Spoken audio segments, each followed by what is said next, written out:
Hello everyone, I am the storyteller and I am here to help you today. I know you use this video to fall asleep, so before that, like the video and subscribe to the channel. Also, where are you from and what time are you watching? Now get comfortable and relax. The cabin smelled of old cedar and something else, something metallic and stale, like pennies left in a forgotten drawer. I'd rented it for 3 weeks of uninterrupted work, desperate to finish the manuscript that had been gnawing at my sanity for months. The listing promised solitude, and the owner had been oddly insistent that I take it, dropping the price twice before I'd even made an offer. I should have questioned that eagerness. The hallway stretched longer than it should have, a narrow throat of darkness connecting the living area to the single bedroom. The floorboards groaned under my weight with each step. But it was the mirror that caught my attention immediately, an ornate thing, taller than me, its frame carved with symbols I didn't recognize. The glass itself seemed darker than it should be, as if it held shadows even when the light hit it directly. For the first 2 days I ignored it. I worked at the small kitchen table, my laptop screen the only blue glow in the perpetual gloom of the cabin. The forest pressed close on all sides, trees so dense that even midday felt like twilight. I told myself the isolation was good for creativity, that the weight of silence would force the words out. Then I noticed the delay. It happened by accident. I'd gotten up to stretch, rolling my shoulders as I passed the mirror, and caught my reflection doing the same. Nothing unusual except my reflection moved a heartbeat after I did. Not simultaneously. After. I stopped, raised my hand slowly, and watched my mirror self echo the gesture with that same subtle lag. 10 minutes. I timed it obsessively over the next hour, using my phone's stopwatch. Whatever the mirror showed was exactly 10 minutes behind real time. I waved at 2:15, and my reflection waved back at 2:25. I held up my coffee mug at 2:30, and the mirror showed me doing it at 2:40. The rational part of my brain cycled through explanations. Some trick of the old glass, an optical illusion. Maybe I was more exhausted than I'd realized. But the mirror was consistent. Perfectly, impossibly consistent. 10 minutes. Always 10 minutes. That night I couldn't sleep. The cabin creaked and settled around me, and I found myself wondering what the mirror showed while I was in the bedroom. Was there just an empty hallway, frozen in time from 10 minutes prior? Or did it continue its temporal displacement, showing a version of the cabin that existed in the recent past? The questions chewed at me until dawn. On the 4th day, I saw him. I'd gone to the kitchen to make coffee, glancing at the mirror as I passed. My reflection walked by right on schedule, 10 minutes delayed. But behind my reflection, deeper in the mirror's version of the hallway, there was someone else. A figure, barely visible in the shadows, standing just outside the bedroom door. My skin went cold. I spun around, staring down the actual hallway. Empty. Completely empty. The bedroom door stood open, just as I'd left it, revealing nothing but my unmade bed and scattered clothes. I turned back to the mirror, pulse hammering in my ears. The figure was gone. Just my delayed reflection stared back, looking as terrified as I felt. I tried to rationalize it. A trick of the light. A shadow cast by the trees outside. Maybe a stain on the old glass that resembled a human shape. But my hands shook as I made my coffee, and I couldn't bring myself to look at the mirror again for hours. Work became impossible. I sat at the laptop, cursor blinking mockingly at me, while my attention kept drifting to the hallway. The mirror waited there like a patient predator, its dark glass holding secrets from 10 minutes ago, secrets I couldn't see in real time. That afternoon, I forced myself to investigate. I set up my phone to record, pointed it at the mirror, and walked the length of the hallway 3 times, documenting everything. When I played it back, there was nothing unusual. Just my reflection, delayed by 10 minutes, exactly as expected. No mysterious figure. No shadows where shadows shouldn't be. Relief washed over me, followed immediately by embarrassment. I was losing it. The isolation was getting to me. I'd been alone too long, Working too hard, sleeping too little. The mind plays tricks under those conditions.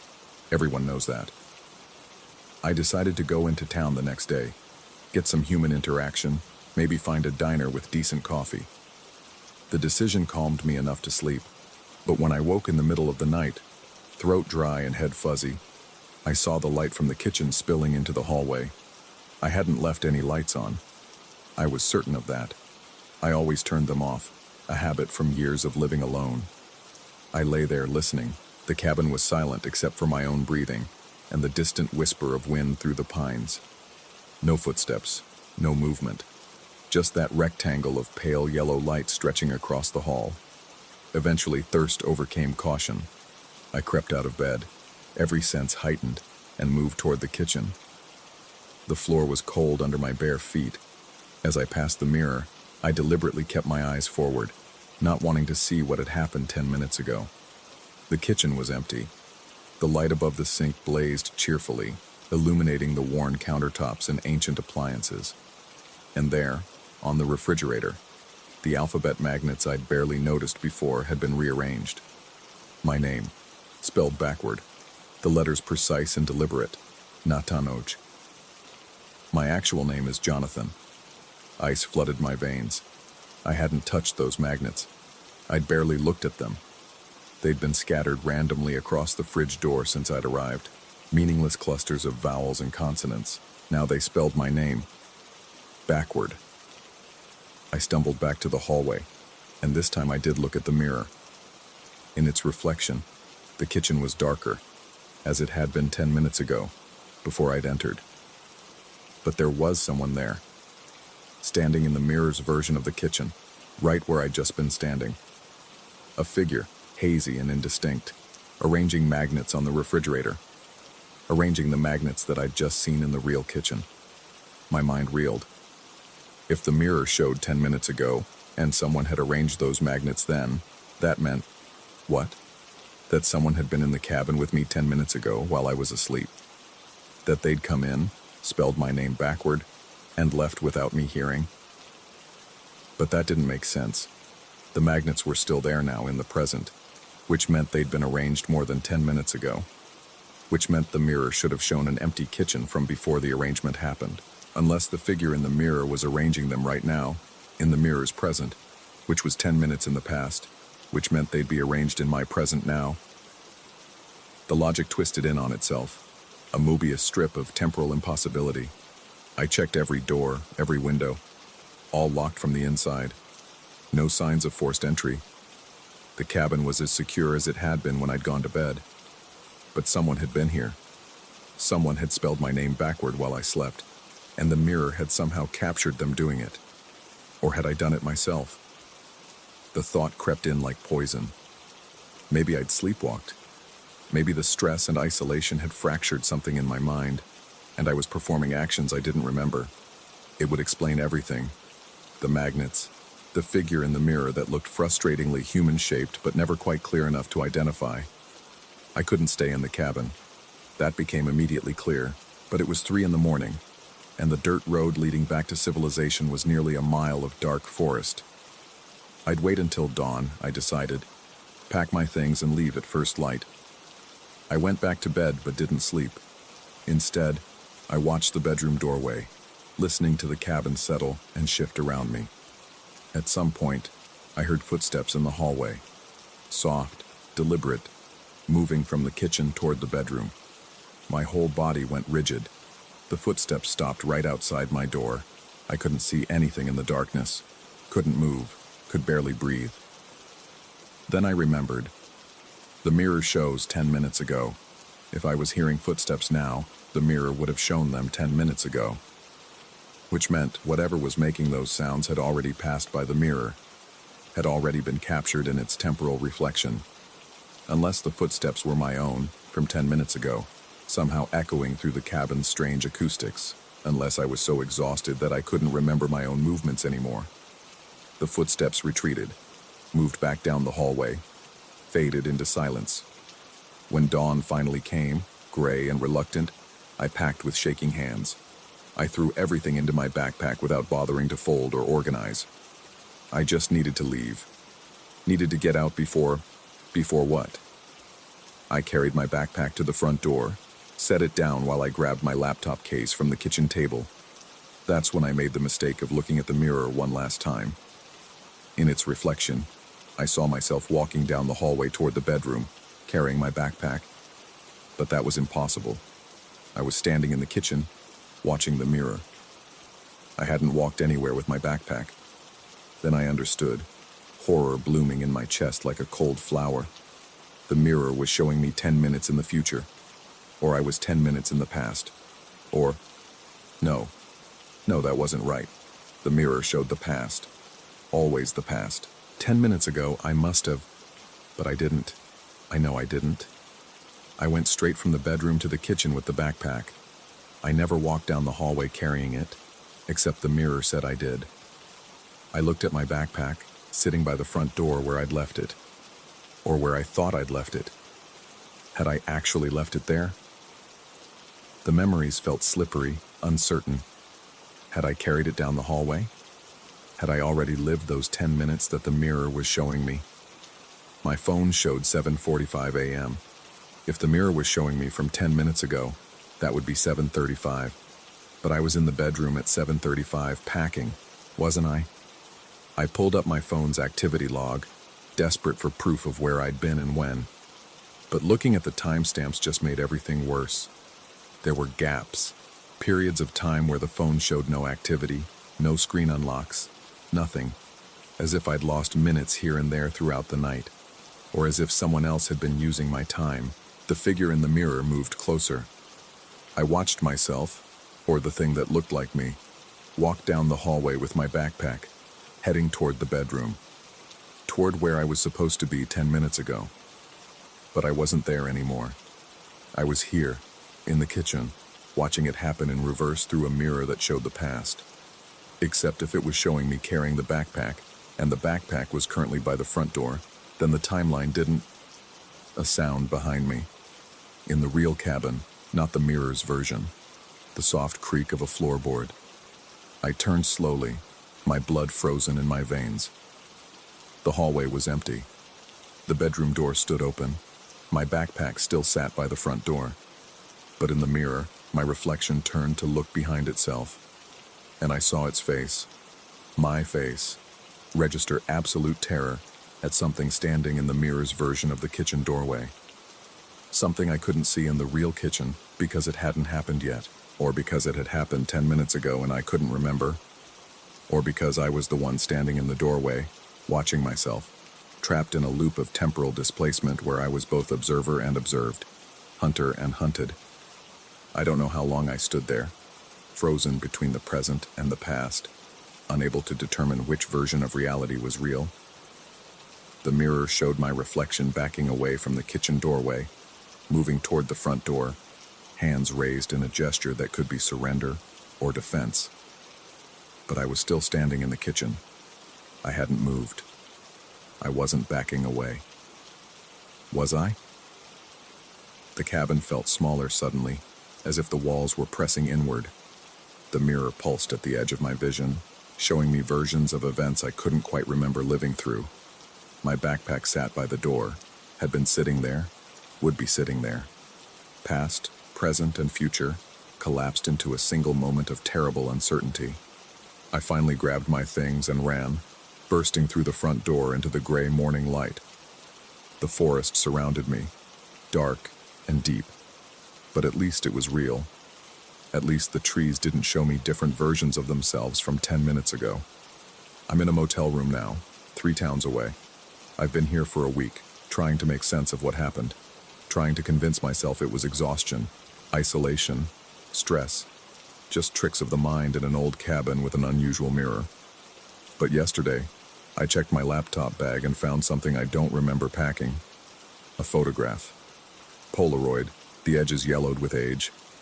It shows the cabin's hallway, the mirror clearly visible, and reflected in that mirror, standing exactly where I'd stood that last morning, is a figure with a backpack. The figure's face is turned toward the camera. It's my face, but the eyes are wrong, too wide, too aware, as if the person behind them knows something I don't. On the back of the photograph, written in handwriting that looks disturbingly like mine, is a simple message. You left too soon. We weren't finished. The timestamp on the Polaroid is dated 3 days from now. I haven't slept since I found it. Can't sleep, because I keep wondering, if the mirror showed 10 minutes in the past, and I'm sitting here with a photograph from 3 days in the future, what happens to the present? Where am I in this moment, really?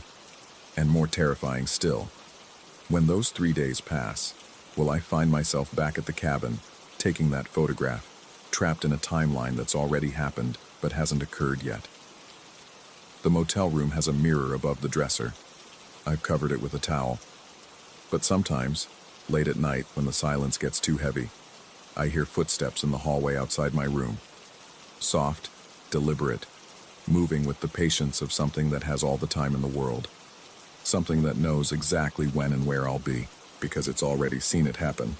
10 minutes from now. Story 2. The fluorescent lights hum their mechanical lullaby as I clock in at 11:47 p.m. The mall breathes differently after hours. A sleeping giant whose chest rises and falls with the wheeze of distant HVAC systems and the tick of cooling metal. I've worked security here for 8 months now, always the graveyard shift, always alone. The pay is decent enough that I don't ask questions about why they can't keep anyone in this position for more than a year. My footsteps echo too loudly as I make my first round. The sound bounces off the polished tiles, returns to me slightly delayed, as if something is mimicking my pace from one of the darkened corridors. The mall spans 3 floors, connected by escalators frozen mid-climb, their metal teeth catching the emergency lighting in ways that make me think of exposed bone. I've learned the rhythm of this place. The way the fountain in the central atrium ticks when the pump cycles off. The groan of settling concrete at 1:15 a.m. The particular pitch of wind whistling through the ventilation on the 2nd floor. These sounds are my companions, familiar enough that I notice when something doesn't belong. Tonight, something doesn't belong. It starts with the mannequins. I'm passing the fashion district on the 2nd floor when I notice them. 3 figures in the window of a boutique called Reflections. I'd walked past this same store during my 11:55 round, barely 20 minutes ago. The mannequins had been arranged in a casual group near the back wall, modeling summer dresses in pastel colors. Now they stand pressed against the glass, faces turned toward the corridor, toward me. The vitrine is sealed. I can see the security tape stretched across the doorframe, unbroken. The store's been closed for renovations for 2 weeks. Nobody should have access. I tell myself it's the angle, the lighting, my tired eyes playing tricks after 7 consecutive nights on shift. But mannequins don't move themselves, and these 3 are definitely not where they were before. I mark it in my log anyway. 12:17 a.m. Possible disturbance, Reflections Boutique, floor 2. Will monitor. The word monitor feels like a joke. I've got 16 screens in the security office, cycling through 43 cameras scattered throughout the building. Most of the footage is exactly what you'd expect. Empty corridors, motionless escalators, the occasional rat scuttling along the loading dock. But lately, I've been seeing things that make me rewind the footage, frame by frame, trying to understand what I'm looking at. Like last Tuesday when camera 7 showed me walking past the food court at 2:33 a.m. The timestamp was clear. The figure was undeniably me. Same uniform, same slight limp in my left leg from an old injury. Except at 2:33 a.m. on Tuesday, I was in the security office eating a sandwich. I checked the log. I didn't leave that room until 2:47. I haven't told anyone. Who would I tell? The day shift manager who can barely remember my name. The regional supervisor who visits once a month to check that the building hasn't burned down. There's no one here to corroborate what I'm seeing. No one to confirm that I'm not losing my grip. By 1:30 a.m., I've completed 2 more rounds. The mannequins have moved again. They're now in different stores. One in an athletic wear shop, crouched in a runner's starting position. Another in a jewelry store, its plastic hand pressed against the glass case as if reaching for something inside. The third, the one that makes my stomach clench, stands in the window of a closed electronics store, facing the corridor with its head tilted at an angle that suggests it's listening. My radio crackles. Static mostly, but underneath it something that might be breathing. I switch channels. The static follows me. The security office feels smaller when I return to it. The walls seem to have shifted inward by inches I can't quite measure. I pour coffee from my thermos, but my hands shake enough that I spill some on the desk. The liquid seeps toward the keyboard, and I grab paper towels, annoyed at myself for being so jumpy. On the monitors, the mall remains empty. Shadows drape across the corridors like fabric. The emergency lighting casts everything in shades of gray and amber. Camera 12 shows the west wing of the first floor, where the older stores cluster, the ones that have been here since the mall opened in 1987. There's an antique shop with a window full of mirrors, a costume store with displays that change seasonally, and Vitrine 12. I've started calling it that. Vitrine 12. It's not an official designation. The store is actually called Timepiece Gallery, a shop that sells expensive watches and clocks. But it's easier to think of it by its vitrine number than to acknowledge what I see when I look at it directly. The problem with Vitrine 12 is that it doesn't reflect what's happening now. I first noticed it 3 nights ago. I was walking past the storefront, noting the arrangement of antique clocks in the window display, when I saw movement in the glass. Not in front of me, in the reflection. A figure walking down the corridor. Me, unmistakably. Same uniform, same posture. But I was standing still. In the reflection, I watched myself continue walking, turn the corner, disappear toward the escalators. 5 minutes later, I walked that exact path, turned that exact corner, felt a cold certainty in my chest that I was following a route I'd already seen myself complete. The reflection wasn't showing me what was happening, it was showing me what was about to happen. Tonight, I avoid Vitrine 12. I take longer routes during my rounds, circling back through the food court instead of cutting through the west wing. But avoidance doesn't stop me from thinking about it. Doesn't stop me from wondering what I might see if I looked into that glass. What future version of myself might be moving through corridors I haven't reached yet. At 2:47 a.m., my radio crackles again. This time the static resolves into something worse. My own voice, distorted and thin, barely audible over the interference. Don't look at Vitrine 12. I drop the radio. It hits the desk with a plastic clatter, and I stare at it like it's a living thing that might speak again. The static continues, a low hiss that reminds me of breathing, or laughing. I can't tell which. My mouth is dry. The coffee in my mug has gone cold, a thin film forming on its surface. I reach for the radio, then stop. If I pick it up, it might speak again. If it speaks again, I'll have to acknowledge that what I heard was real, was my voice warning me about something I've been trying to ignore. The monitors flicker. For a moment, all 16 screens go black, and in that darkness I see my own reflection in the glass. Hollow-eyed, pale, a man who hasn't slept properly in weeks. Then the feeds return, showing the same empty corridors, the same frozen escalators. Except camera 12 shows something different now. The West Wing corridor. Vitrine 12 in the center of the frame. And in the reflection visible through the camera's angle, a figure standing in the corridor, watching the camera, watching me through the lens. The figure wears my uniform. I feel my chest tighten. The security office suddenly feels like a trap. Walls pressing closer, air growing thicker. I need to move. Need to prove to myself that the figure on camera 12 is not, cannot be, me, because I am here, in this chair, watching this screen. But as I stand, I see the figure on the monitor stand as well. Same motion, same timing. I sit back down. The figure sits. My pulse hammers in my throat. The logical part of my brain tries to explain this away. Camera delay, some glitch in the feed, a pre-recorded loop someone has spliced into the system as a prank. But I know every inch of this building's security setup. There's no way to splice footage without accessing the server room, and that room is locked. I have the only key. Unless I don't. Unless there's another version of me. The one who walks through corridors minutes before I arrive. Who moves mannequins in sealed stores. who speaks through my radio in my own voice. That version might have keys too, might have access to everything I have access to. The thought unravels something in my chest. I force myself to stand again. This time, I don't look at the monitor.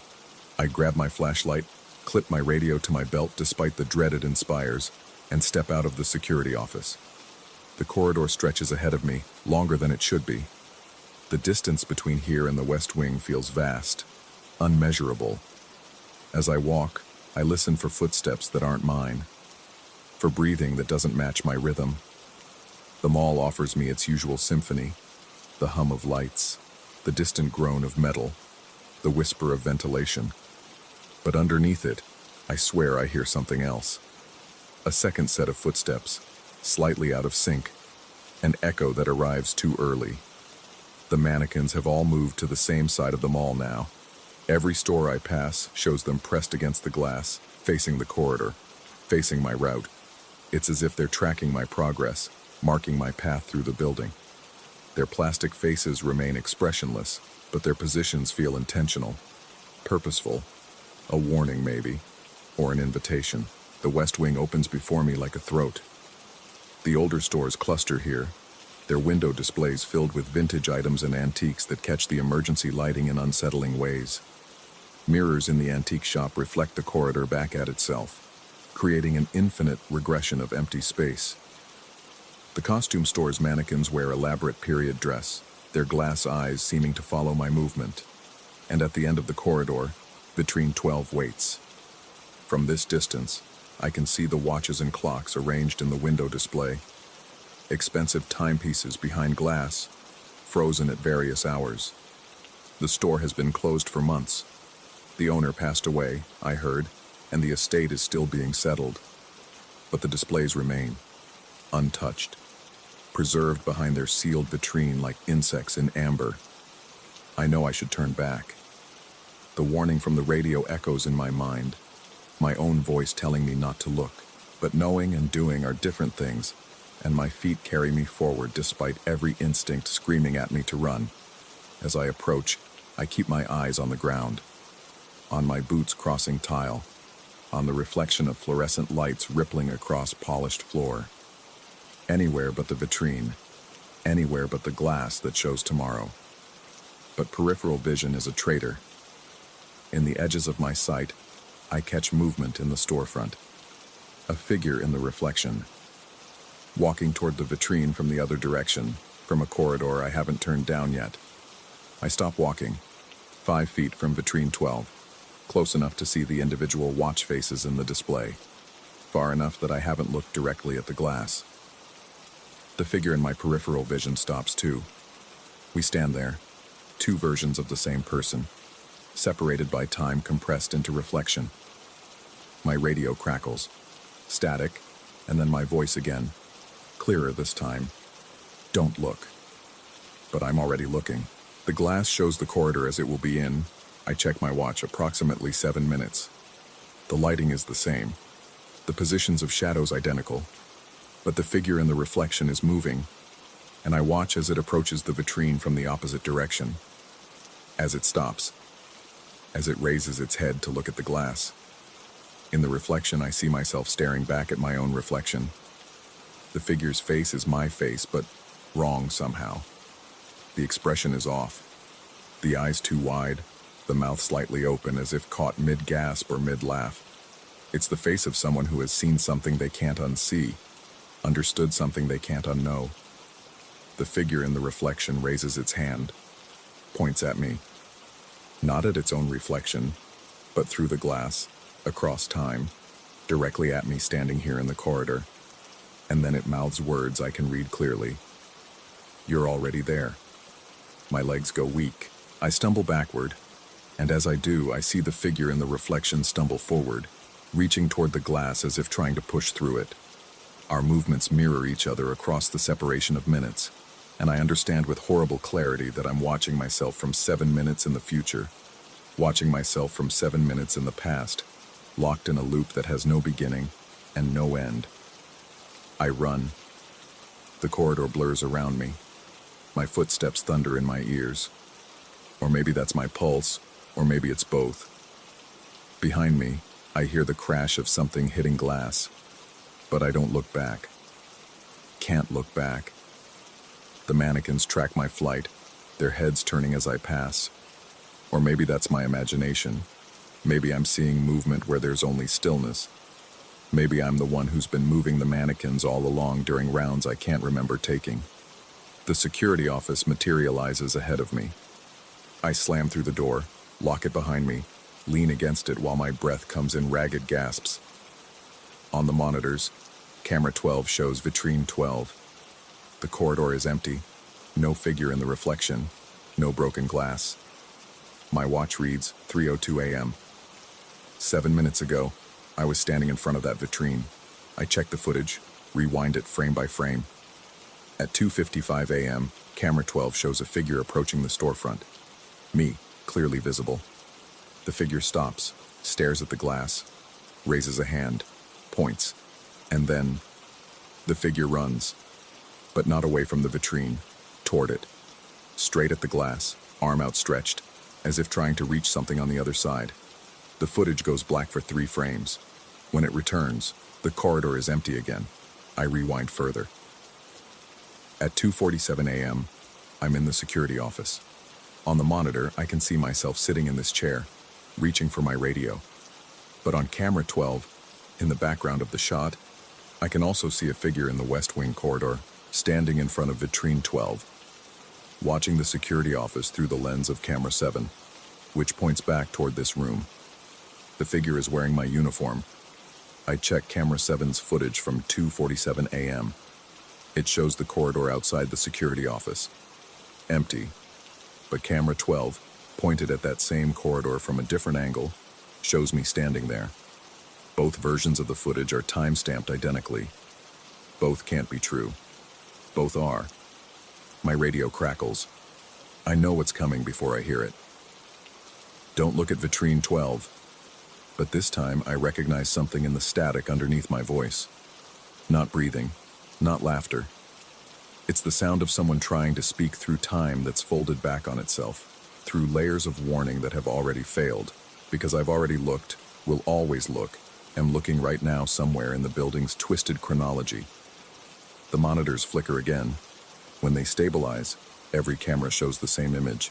Vitrine 12, 43 different angles of the same storefront, the same glass reflecting corridors that exist in different moments.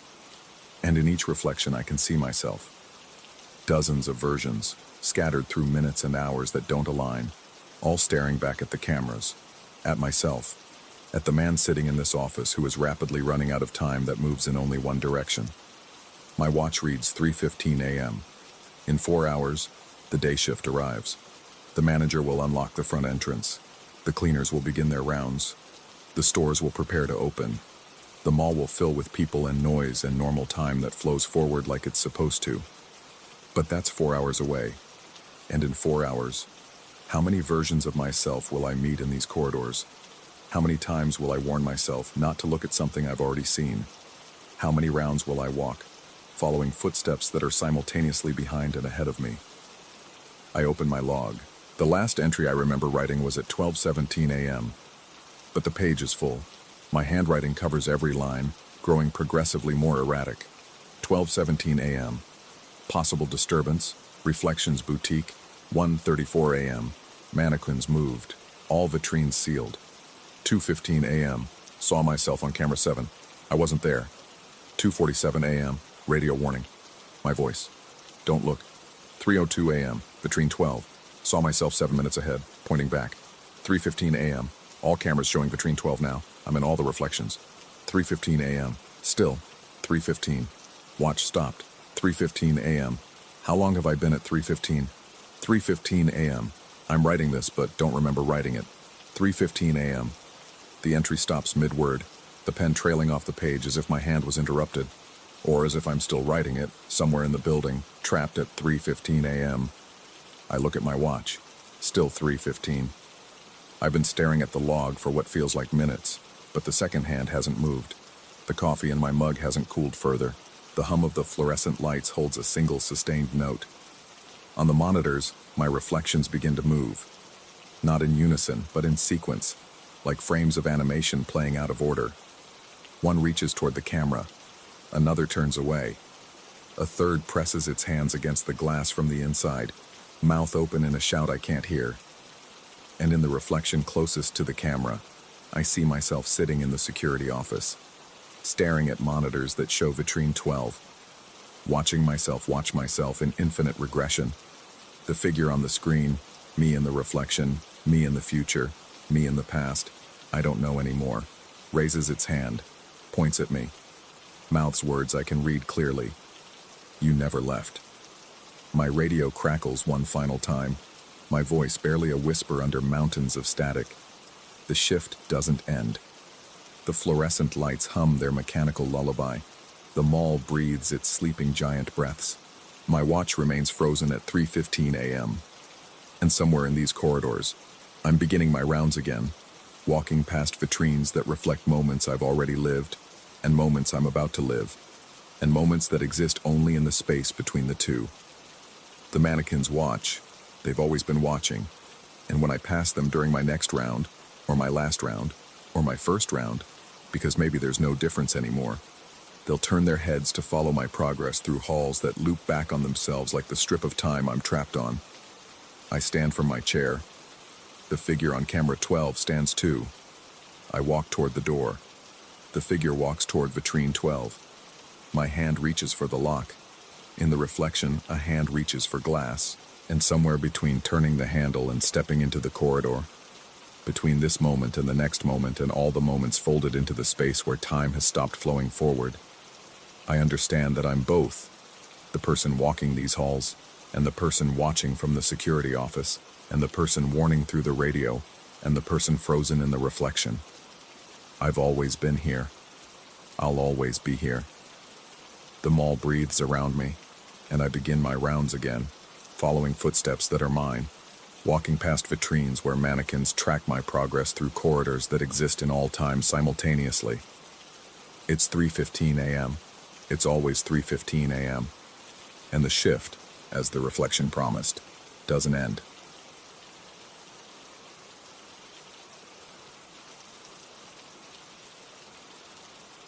Story 3.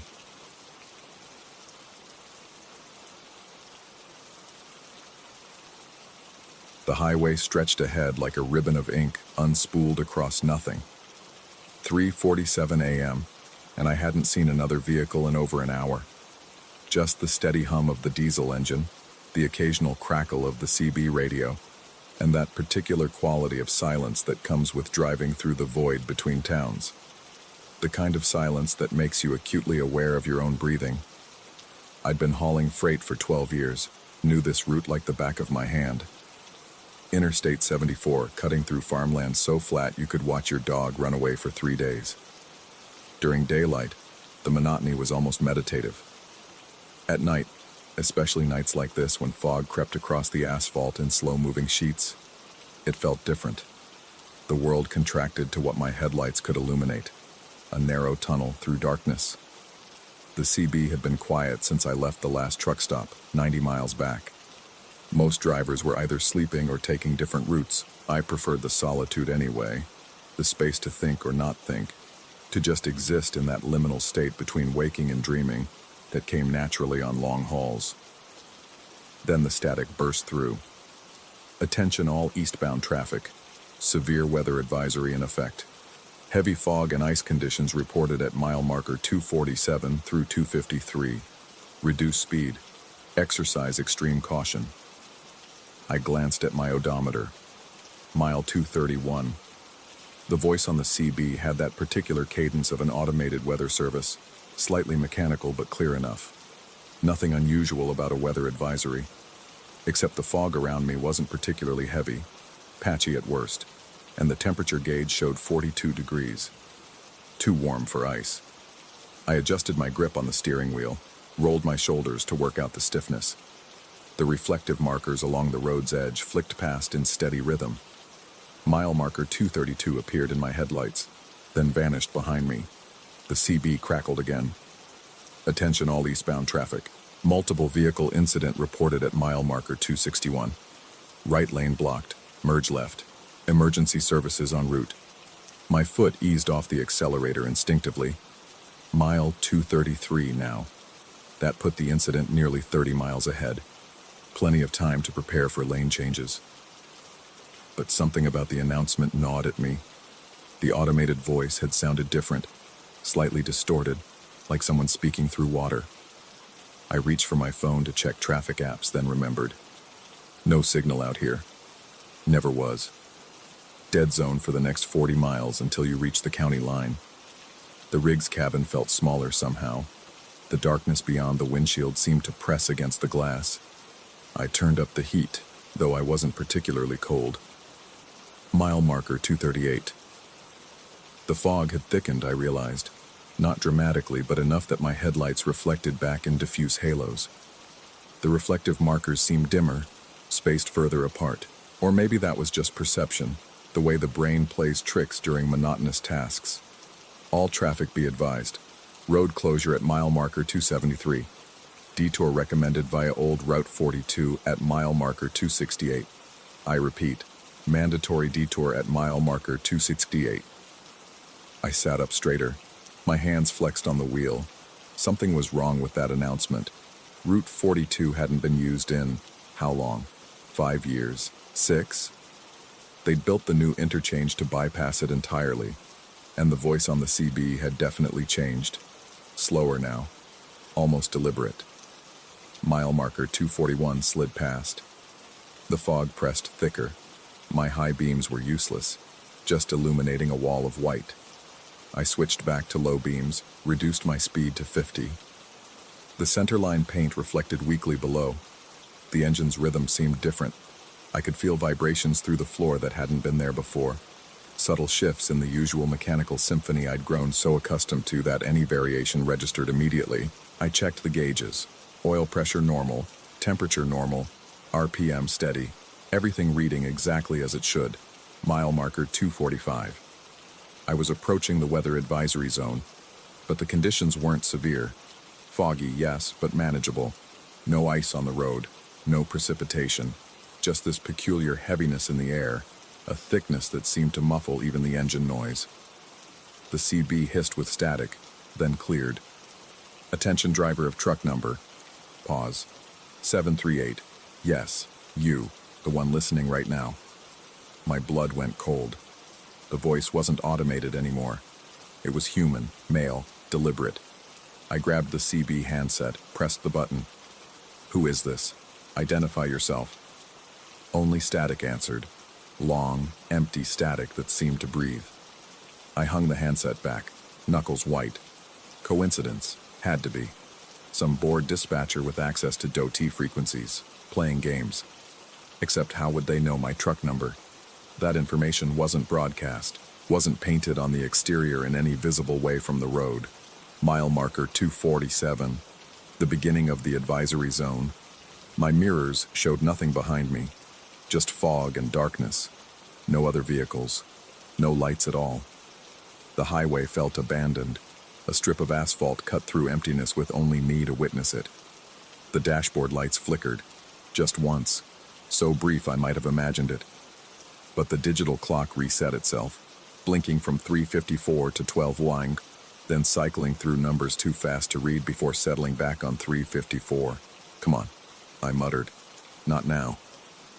The GPS screen went black, then rebooted. But instead of the usual startup sequence, it showed a map I didn't recognize. Same highway, same position marker showing my truck. But the road extended in a direction that didn't match my heading. A blue line indicating a route appeared, branching off at mile marker 268, the old way station. I felt my pulse in my throat. Nobody used that way station anymore.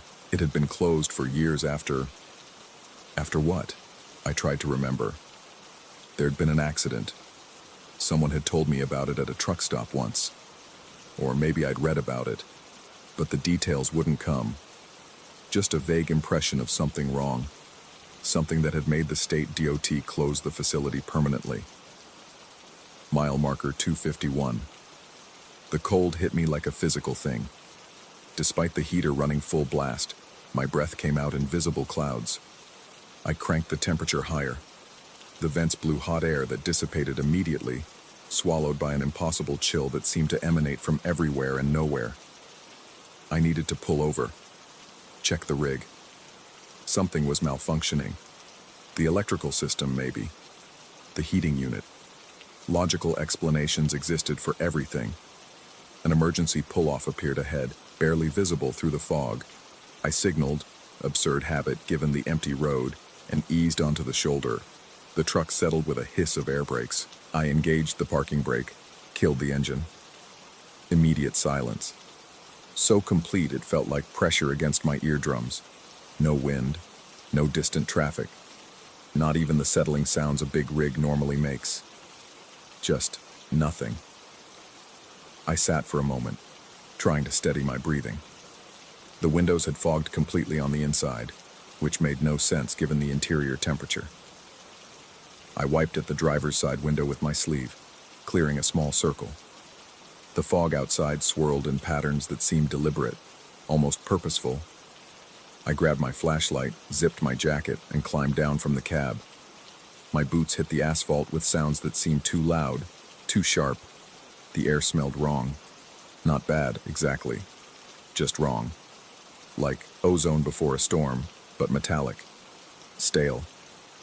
I walked along the rig's length, checking tires, inspecting the trailer coupling. Everything looked normal. The tarp securing my cargo was fastened properly, tie-downs all in place. I ran my hand along the trailer's side, feeling for damage or loose panels. The metal was cold, far colder than ambient temperature could account for. Cold enough that my palm stuck slightly, like touching frozen metal in winter. I pulled my hand away and aimed the flashlight at the trailer's side. Handprints. Not mine. Larger. Multiple sets. They covered a section of the tarp near the rear, clearly visible as darker patches against the gray canvas. The prints looked fresh, distinct, as if someone had pressed wet hands against the material. But the tarp was bone dry, and the prints were cold to the touch, radiating chill like they'd been made by something far below freezing. I stepped back, sweeping the flashlight in a wide arc. The fog reflected the beam back at me. No other vehicles on the shoulder. No one visible in the darkness beyond. Just me and the handprints and the overwhelming sensation of being watched by something I couldn't see. Back in the cab, I turned the key. The engine coughed once, twice, then caught. The dashboard lit up, and I nearly shouted when I saw the GPS screen. New route displayed. Detailed directions. Exit at mile marker 268. Take old route 42. Follow to the way station. The screen showed an arrival time, 4:17 a.m. I hadn't programmed any route. Hadn't touched the GPS since climbing back into the cab. My hands shook as I shifted into gear. I could keep driving east. Ignore the GPS. Ignore everything. Dawn would come eventually. Other trucks would appear on the highway. This feeling of wrongness would dissipate with daylight. But the engine made a decision for me. It sputtered, the smooth diesel rhythm breaking into something irregular. The check engine light flashed on. Fuel pressure warning. Temperature gauge climbing into the red. I couldn't keep driving. Not safely. And the next open facility was... I checked the road atlas with trembling fingers. 70 miles ahead. The old way station was 6 miles. Mile marker 262 passed. Then 264. Each number felt like a countdown to something inevitable. The fog had become so dense, I could barely see 50 feet ahead. My speed dropped to 35, then 30. The white line and reflective markers were my only guides, a tenuous connection to reality. At marker 268, the exit appeared. The sign was old, paint faded but still legible. Route 42, way station. Someone had spray-painted closed across it, but the paint had weathered to near invisibility. I took the exit. The off-ramp curved sharply, descending into deeper fog. The asphalt here was worse, cracked and potholed. Weeds grew through fractures in the pavement. My headlights caught the reflective eyes of some animal, deer or coyote, that darted into the brush. Route 42 was a 2-lane road cutting through overgrown fields. The white lines had faded almost completely. Trees pressed close on both sides, their branches forming a tunnel overhead. In daylight, the this might have been picturesque. At 4 in the morning, it felt like driving into a throat. The GPS showed half a mile to the way station. Buildings emerged from the fog. Low, rectangular structures with broken windows. The main way station building stood 3 stories tall, windows dark and empty. A rusted scale platform stretched across the road, designed to weigh trucks as they drove over.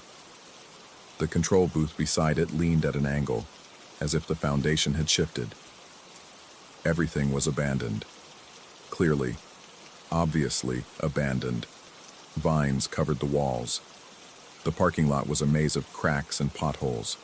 A chain-link fence had collapsed in sections, nature reclaiming what humans had left behind. I pulled into the lot, parking away from the damaged scale. The engine continued its irregular coughing. I shut it off, grateful for the silence even as the quiet pressed against me.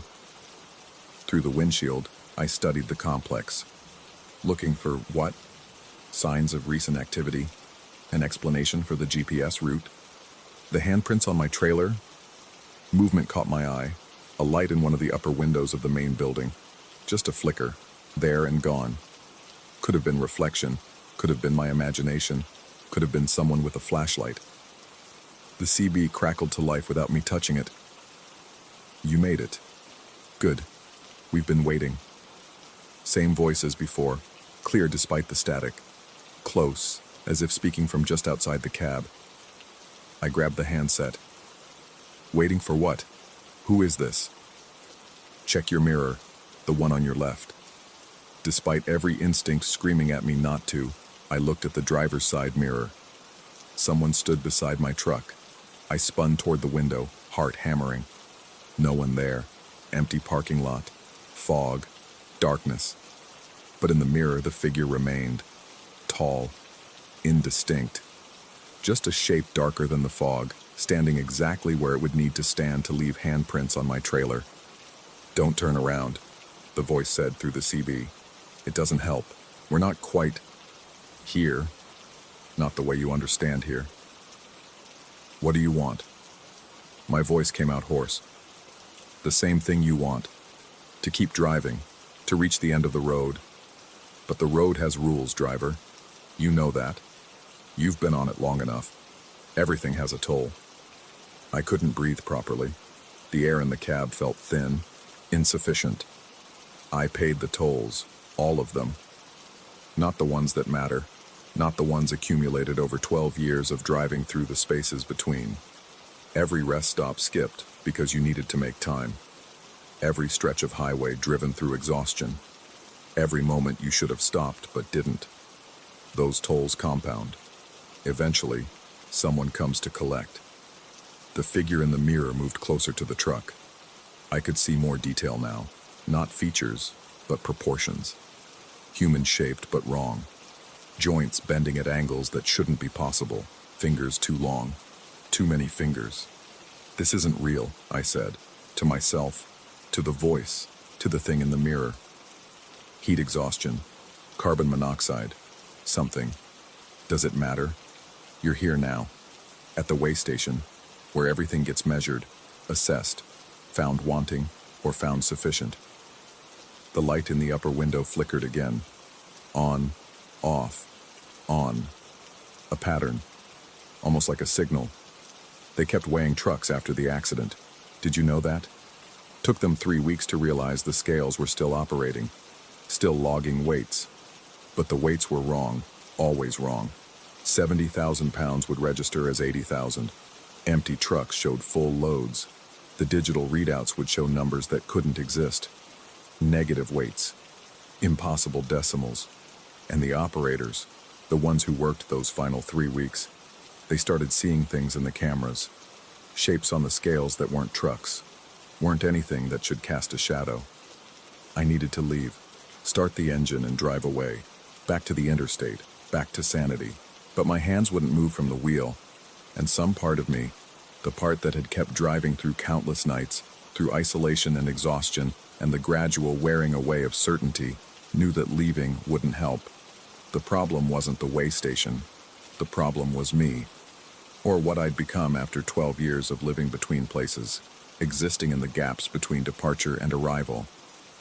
You have a choice, the voice continued. You can step outside, walk to the scale. Let us measure what you're carrying. Not the cargo, the other weight. Everything accumulated over years of empty highways. We'll assess it fairly, and if the balance is right, you'll leave. Return to the interstate. Continue your routes. But you'll know. You'll always know what's following you, measuring you, waiting for the scales to tip. And if I don't, I manage to ask. Then you stay here, with us, with everyone else who couldn't face the weighing. They're inside, in the building, waiting, still refusing to step onto the scale, still hoping dawn will come and change the rules.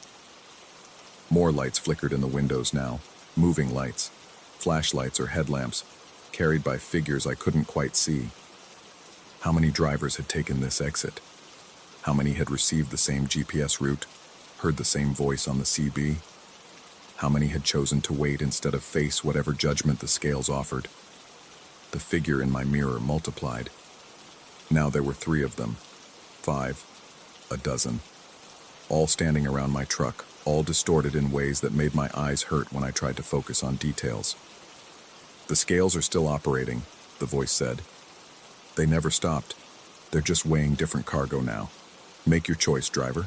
Step out and face the measurement, or sit in your cab and wait with the others. Some have been waiting for years. They say it gets easier. I don't know if that's true. I looked at my hands on the steering wheel.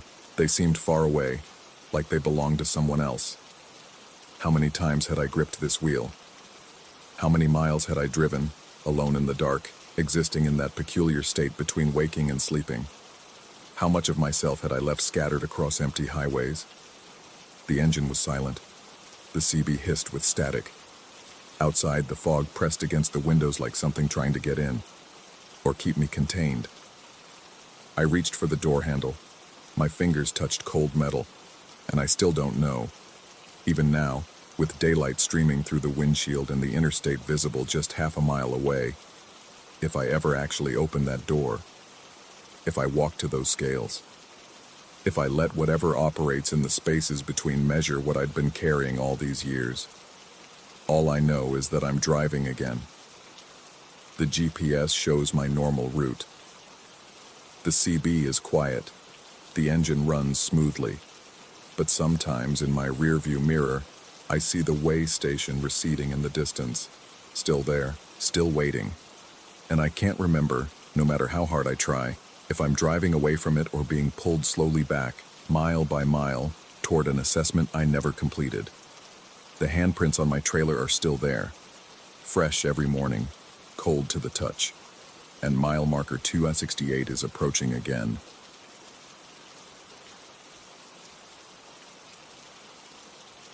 Story 4.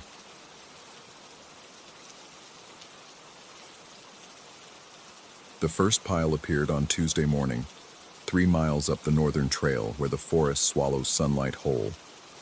I'd been a ranger at Blackwood Reserve for 8 years, long enough to recognize the work of hikers who thought stacking rocks made them one with nature, long enough to know that cairns didn't belong here, not in a managed forest where every trail marker was regulation yellow, bolted to posts that wouldn't rot for decades. The pile stood knee-high, stones arranged with deliberate care, each one flat and gray and wrong. I kicked it apart. Stones clattered down the embankment, disappearing into the undergrowth where they belonged. The sound echoed longer than it should have in the morning stillness.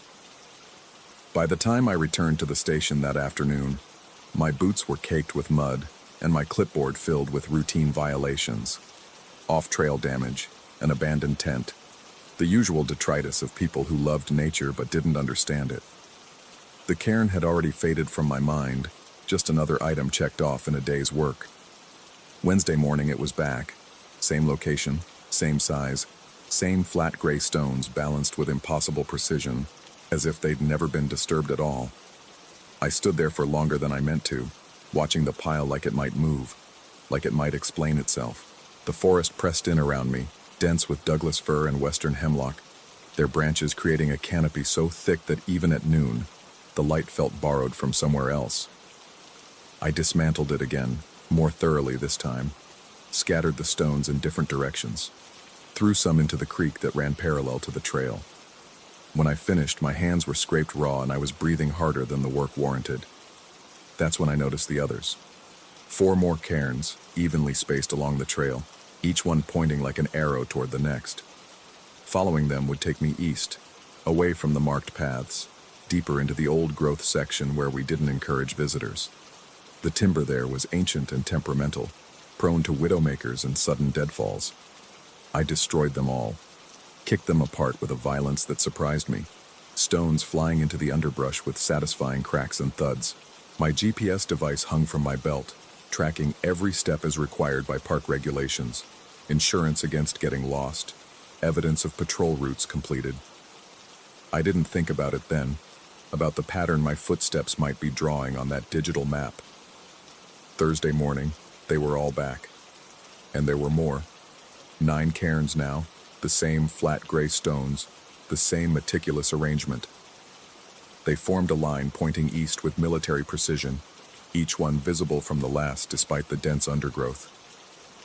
I felt something shift in my chest, a tightness that had nothing to do with the elevation. When I destroyed them this time, I marked each location in my notebook, took photographs with the park-issued camera, evidence though for what I couldn't say. My supervisor would ask questions if I reported this, questions about why I was spending so much time on vandalism, why this bothered me more than the spray paint that occasionally appeared on the bathhouses or the carved initials that scarred the old trees. I couldn't explain that it wasn't the vandalism itself. It was the precision, the patience, the fact that whoever was doing this had to be watching me, had to know exactly when I left and when I'd return. That night, lying in my bunk at the ranger station, I pulled up the GPS data from the past 3 days on my laptop. The device recorded everything, every patrol, every deviation, every moment I'd spent standing still staring at piles of rocks. The screen glowed in the darkness of my room, casting strange shadows on the log walls. My patrol routes formed shapes. Not random wanderings or the expected back and forth of trail maintenance, but deliberate geometric patterns, spirals within spirals, angles that connected at precise points, lines that curved and intersected with mathematical accuracy. The symbol was complex, layered, meaningful in a way I couldn't grasp but felt in my bones. I'd walked those paths, chosen each step. Hadn't I? My hand trembled as I zoomed in on the map, following the lines I'd supposedly drawn with my own feet. The shape pulsed on the screen. Or maybe that was just my vision, distorted by the late hour and the screen's glare. It looked ancient and alien, like something that belonged in archaeological texts about civilizations that vanished before history began recording their names. I closed the laptop hard enough that it clicked. The darkness rushed back in, thick and complete. Outside my window, the forest made its night sounds, branches creaking, small animals rustling, the distant call of an owl hunting in the dark. Then, tap. A small sound, sharp against glass. Tap, tap. I sat up slowly, every muscle tense. The tapping came from the window beside my bed, rhythmic and deliberate. Not wind, not branches. Something striking the glass with intent. Tap, tap, tap, tap, tap, tap. A pattern. A rhythm I almost recognized. I crossed to the window on legs that felt disconnected from my body. The glass was cold when I pressed my face against it, cupping my hands to block the room's ambient light. The forest beyond was a wall of darkness, trees reduced to black shapes against a slightly less black sky. At my feet, on the wooden deck that circled the station, lay a small pile of stones. Even in the poor light, I could see them. Flat, gray, arranged with that same meticulous care. The tapping came again. This time I saw it. A pebble arcing through the darkness, striking the window with that same sharp tap, then falling to join its brothers below.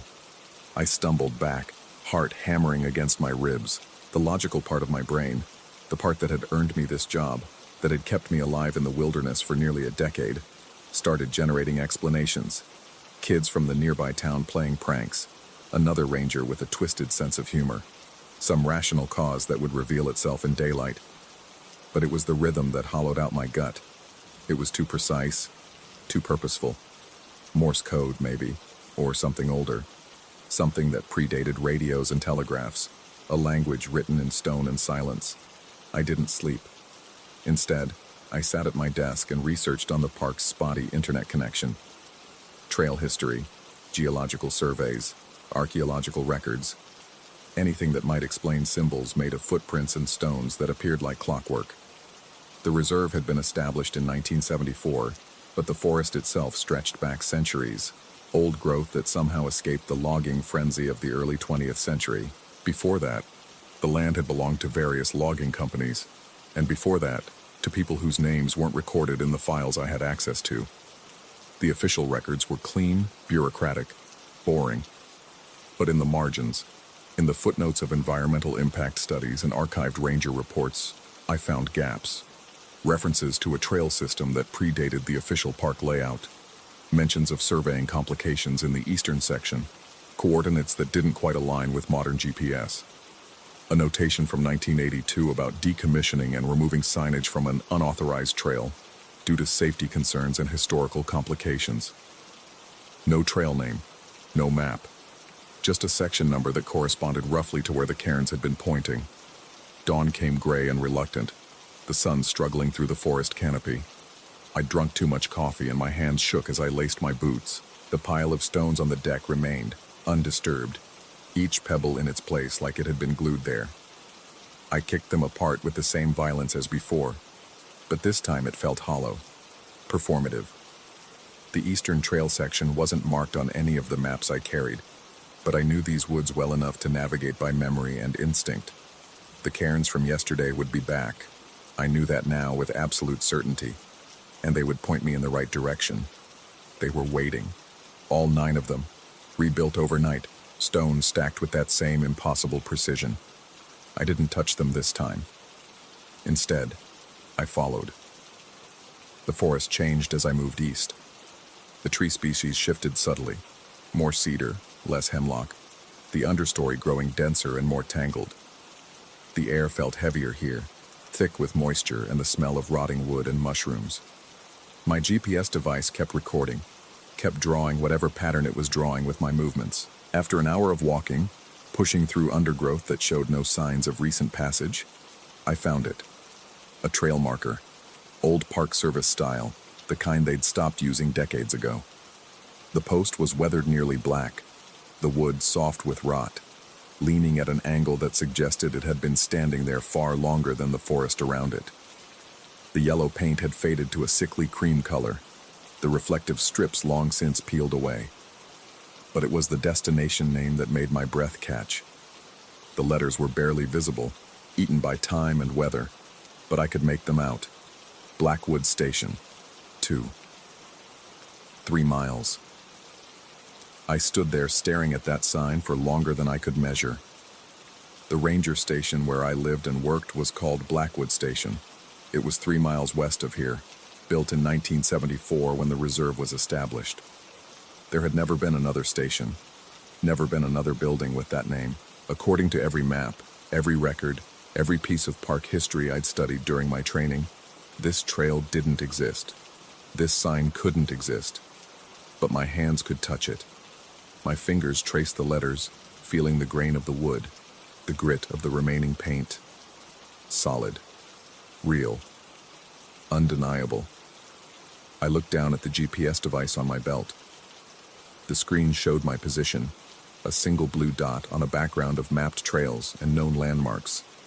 According to the device, I was standing in the middle of unmarked forest, off-trail, in a section designated as Old Growth Preservation, No Access. But there was a trail beneath my feet, faint but visible, a path worn by footsteps that predated GPS satellites and digital maps. I could see it now that I was looking, could trace its line as it curved deeper into the forest, following some logic I didn't understand toward a destination that officially didn't exist. The cairns had brought me here, the stones, the tapping, the symbol drawn in my own footsteps, all of it pointing toward this impossible sign. I should have turned back. Every regulation, every safety protocol, every instinct honed by years in the wilderness screamed at me to return to known trails, to report this anomaly through proper channels, to let someone else decide what it meant. Instead, I followed the trail. The path was clearer now that I'd acknowledged it, worn into the forest floor by decades, centuries, of use. It curved through the old growth with purpose, avoiding the worst deadfalls and the steepest grades. Someone had planned this route with care, had understood how to move through this landscape. The trees grew stranger as I walked, scarring on the bark that looked deliberate, markings that might have been natural or might have been carved by human hands generations ago. The forest floor was thick with stones, the same flat gray stones from the cairns, scattered everywhere like discarded thoughts. My GPS device began to act strangely. The screen flickered, the blue dot that represented my position jumping erratically across the digital map. At one point, it showed me standing in the middle of the creek 3 miles west. At another, I was apparently inside the ranger station, safe in my bunk. The device knew something was wrong. It kept trying to reconcile where it thought I should be with where I actually was, failing with each attempt. After what might have been an hour, my watch had stopped at 9:17, the second hand twitching but refusing to move. The trail opened into a clearing, and there it stood. A structure, log construction, Park Service style, the architecture identical to the station where I lived. Same brown stain on the logs, same green metal roof, same layout of windows and doors. But the wood was wrong, too old, weathered to silver gray, the logs settling into the earth with the weight of decades. This was Blackwood Station, or had been, or would be, or was something else entirely wearing its shape like a mask. The door hung open, swinging slightly in a breeze I couldn't feel. Inside was darkness so complete it seemed solid, a thing with substance and weight. I could see nothing beyond the threshold, as if the interior of the building existed in a different kind of space than the forest around it. I should have been afraid. Some distant part of me was afraid, but a larger part, the part that had been growing since I first saw those cairns, since I first noticed the pattern in my GPS tracks, felt recognition, like coming home to a place I'd never been. My hand found my notebook, fingers moving automatically to record what I was seeing. But when I looked down at the page, I found it already filled with writing, my handwriting, or something close to it. Entries dated weeks ago, months ago, describing this exact moment in variations that differed only in small details. In one entry, I turned back at this point, returned to the station, reported everything, was transferred to a different park after a psychological evaluation. In another, I entered the building, disappeared, was never found. In a third, I realized this had happened before, many times before. The cairns always coming back because I always destroyed them. The pattern always forming because I always walked those exact paths. The sign always waiting because I always found it. The forest around me had gone completely silent. No birds, no insects, no wind. Just the creaking of that half-open door and the sound of my own breathing. I looked at my GPS device one final time. The screen had settled into a stable image, no longer flickering. It showed my location clearly. A blue dot standing exactly where I stood, in front of a structure that shouldn't exist. But it also showed something else. The record of my movements over the past 3 days, the symbol I'd supposedly drawn with my feet, now complete. It was a map of this clearing, this building, this moment. Every line and curve of my patrol routes had been tracing the outline of what stood before me, drawing it into existence one step at a time. Or had the building been drawing me? I thought about the cairns, rebuilt every night with stones I'd scattered. Thought about the tapping on my window, the rhythm I'd almost recognized. Thought about the trail marker pointing toward a destination that officially never existed. The door swung wider, that darkness inside seeming to deepen and pulse like something breathing. I could leave. I could follow my GPS back to the known trails, back to the station that existed on maps and in regulations, back to a life where rocks were just rocks and trails stayed where you put them.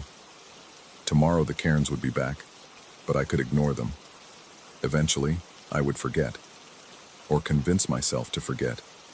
Or I could step through that door, see what waited in that impossible darkness, find out what had been calling to me with stones and symbols and paths that shouldn't exist. The GPS device in my hand showed the blue dot, my position, beginning to move on its own, walking forward across the screen toward the building, taking steps I hadn't yet taken. Had the choice ever been mine? Or was I always going to stand here, in this clearing that existed outside the mapped world, watching my future self walk into that darkness while my past self was still destroying cairns and thinking he could change the pattern? The door swung one more time, patient as mountains. I took a step forward. The GPS recorded it faithfully, my position moving exactly as it had shown me it would.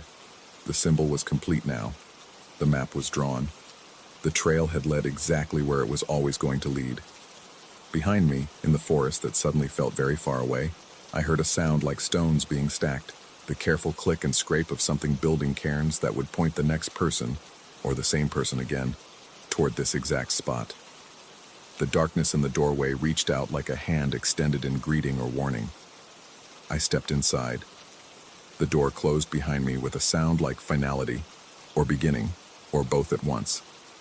And outside, in the forest that would reset itself by morning, the cairns began to build themselves again, patient as patterns, persistent as history, pointing always and forever toward a station that does and doesn't exist, waiting for the ranger who will destroy them and follow them and become them, one cycle at a time, world without end. Story 5. The plow blade scrapes against asphalt with a sound like grinding teeth. I've been clearing Summit Pass for 6 hours now, pushing snow into pristine walls that tower on either side of the road. The mountains rise black against a sky the color of old bruises, and my headlights cut through falling snow that seems to fall upward as much as down. The radio crackles. Same voice, same words. Partial power outage affecting Millbrook Valley. Restoration crews are working through the night. Summit Ridge remains fully operational. Highway 47 is being cleared and should reopen by... I've heard this bulletin 4 times now, word for word. The same inflection on restoration crews.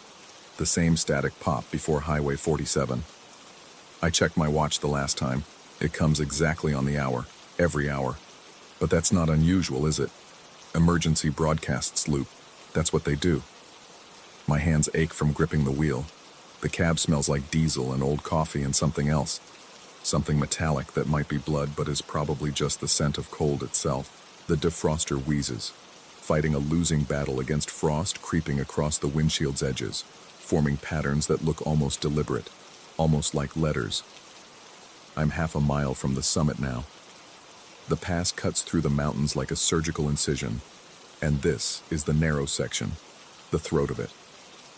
On my left, the mountain rises sheer. On my right, there's a guardrail, then nothing.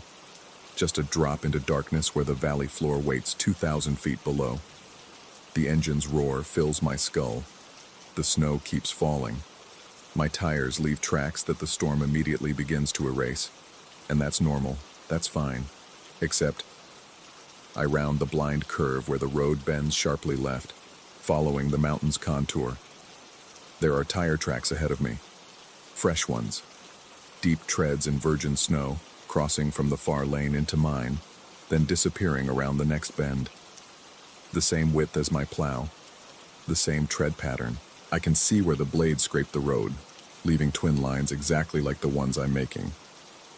But I haven't been through here yet. This is my first pass. My foot eases off the accelerator. The plow slows, engine growling lower. I lean forward, squinting through the snow-covered windshield. The tracks are clear, unmistakable. They're fresh enough that the falling snow hasn't had time to soften their edges. Someone else clearing the pass? But dispatch only sent one plow. Only me. I reach for the radio, then stop. My hand hovers over the receiver. There's a thought trying to surface, something I don't want to acknowledge. I press the talk button. Dispatch, this is Unit 7. I'm seeing another set of plow tracks up here. Someone else working the pass tonight? Static, then.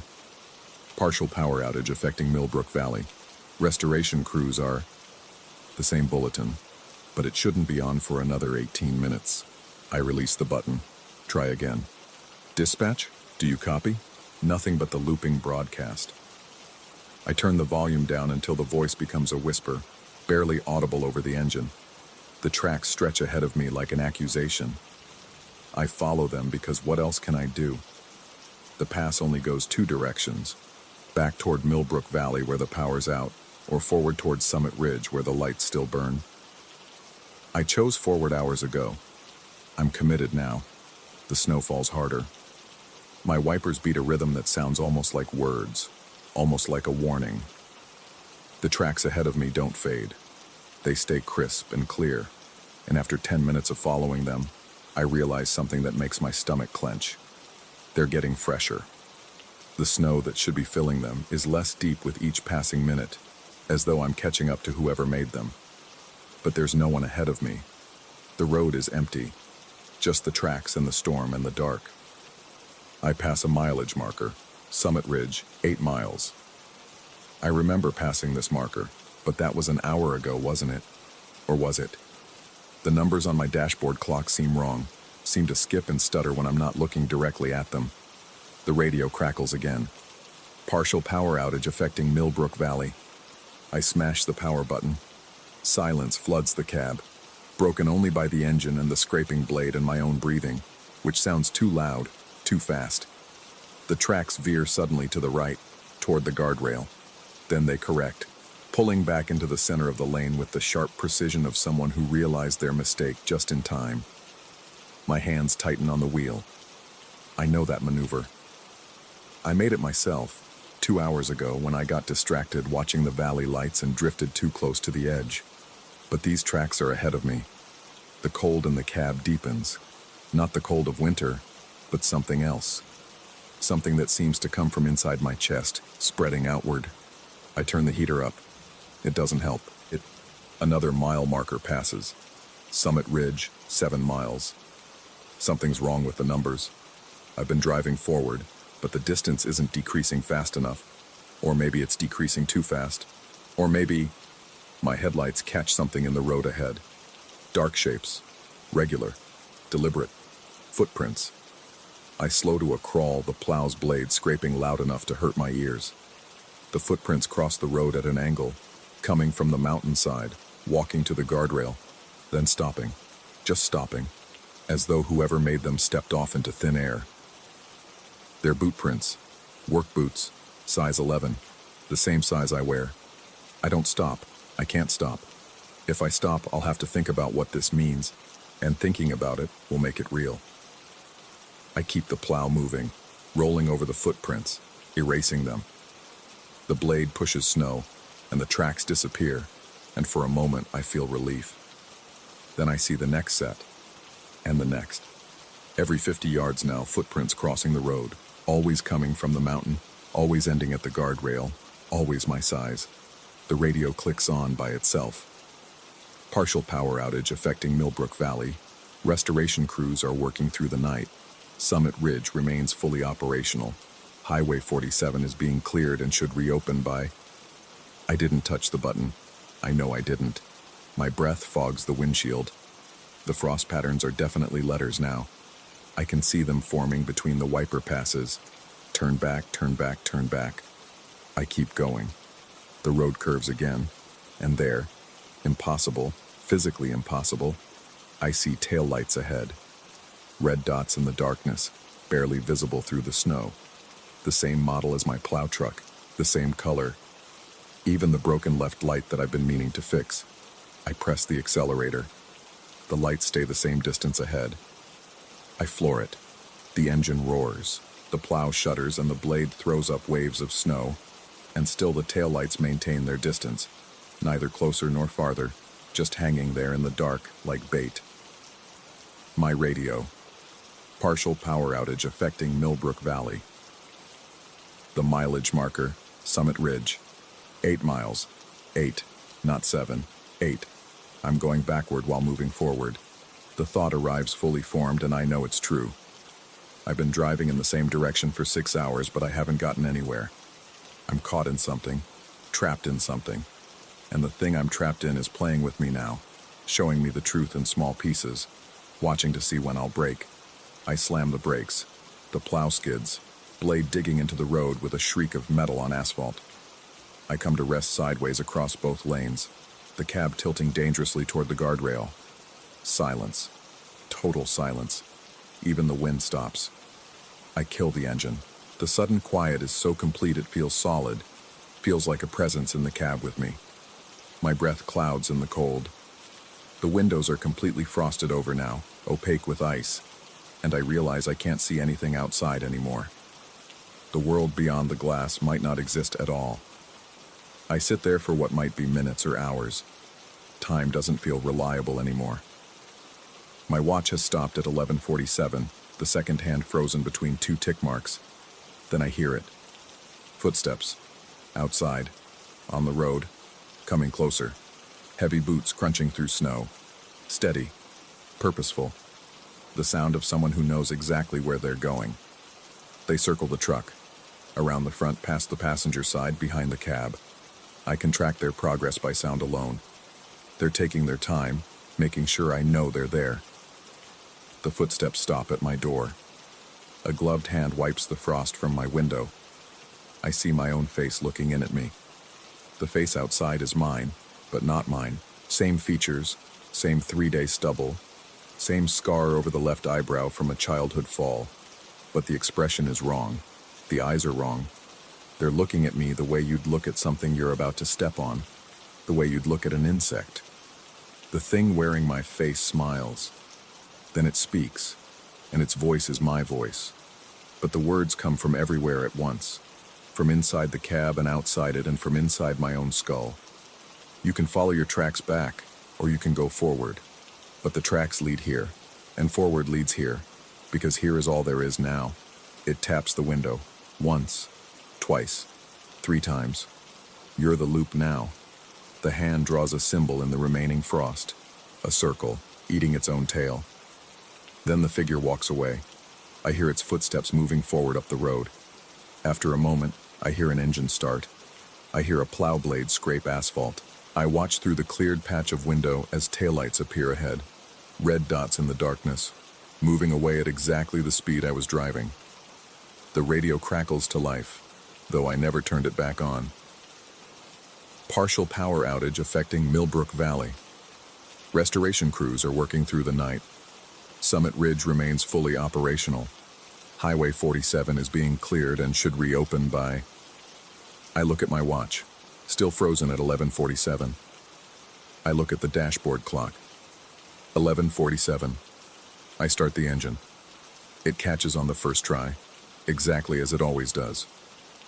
The defroster blows warm air that does nothing to melt the ice on the windows. I have 2 choices. I can turn around, follow the tracks back down the mountain toward Millbrook Valley where the power's out and the darkness is complete. Or I can continue forward toward Summit Ridge where the lights burn and the distance never decreases. But that's not really true, is it? Those aren't really 2 different choices at all. I put the truck in gear. The blade scrapes asphalt with a sound like grinding teeth. My headlights cut through falling snow that seems to fall upward as much as down. Ahead of me, fresh tire tracks cut through virgin snow, crossing from the far lane into mine, then disappearing around the next bend. The same width as my plow, the same tread pattern. Behind me, I know without looking, another set of tracks appears, identical to mine, leading back the way I came. The radio. Partial power outage affecting Millbrook Valley. The mileage marker. Summit Ridge, 8 miles. I drive forward. What else can I do? This is my job. This is what I do. I clear the pass. I keep the road open. I do my work. The plow blade scrapes against asphalt with a sound like grinding teeth. I've been clearing Summit Pass for 6 hours now. Or maybe it's been 6 years. Or maybe it's been 6 minutes on infinite repeat. The mountains rise black against a sky the color of old bruises, and my headlights cut through falling snow. And somewhere ahead of me, or behind me, or maybe right here with me always, I'm still driving, will always be driving. am always driving the same stretch of road. The tracks ahead of me stay fresh. The voice on the radio never changes, and the distance to Summit Ridge remains constant.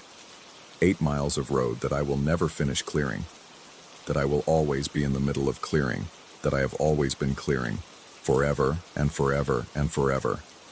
The plow blade scrapes against asphalt. The sound is like grinding teeth. The sound is like time eating itself.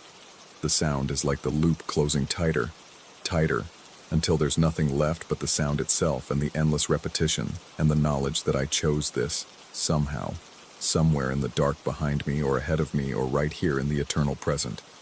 I chose to follow my own tracks, and now I can't stop. Story 6. The fluorescent lights in the Grandview Hotel lobby have been humming the same off-key note for 3 weeks now. I've mentioned it to maintenance twice, but Duval just shrugs and says he'll get to it. He never does. So I sit here behind the mahogany desk, night after night, listening to that persistent electrical whine boring into my skull like a dentist's drill that never quite reaches the nerve. I've worked the night shift for 8 months. The pay is better, and I don't have to deal with the daytime chaos of checkout rushes and tourist families. Just me, the humming lights, and the occasional drunk stumbling in around 1 a.m.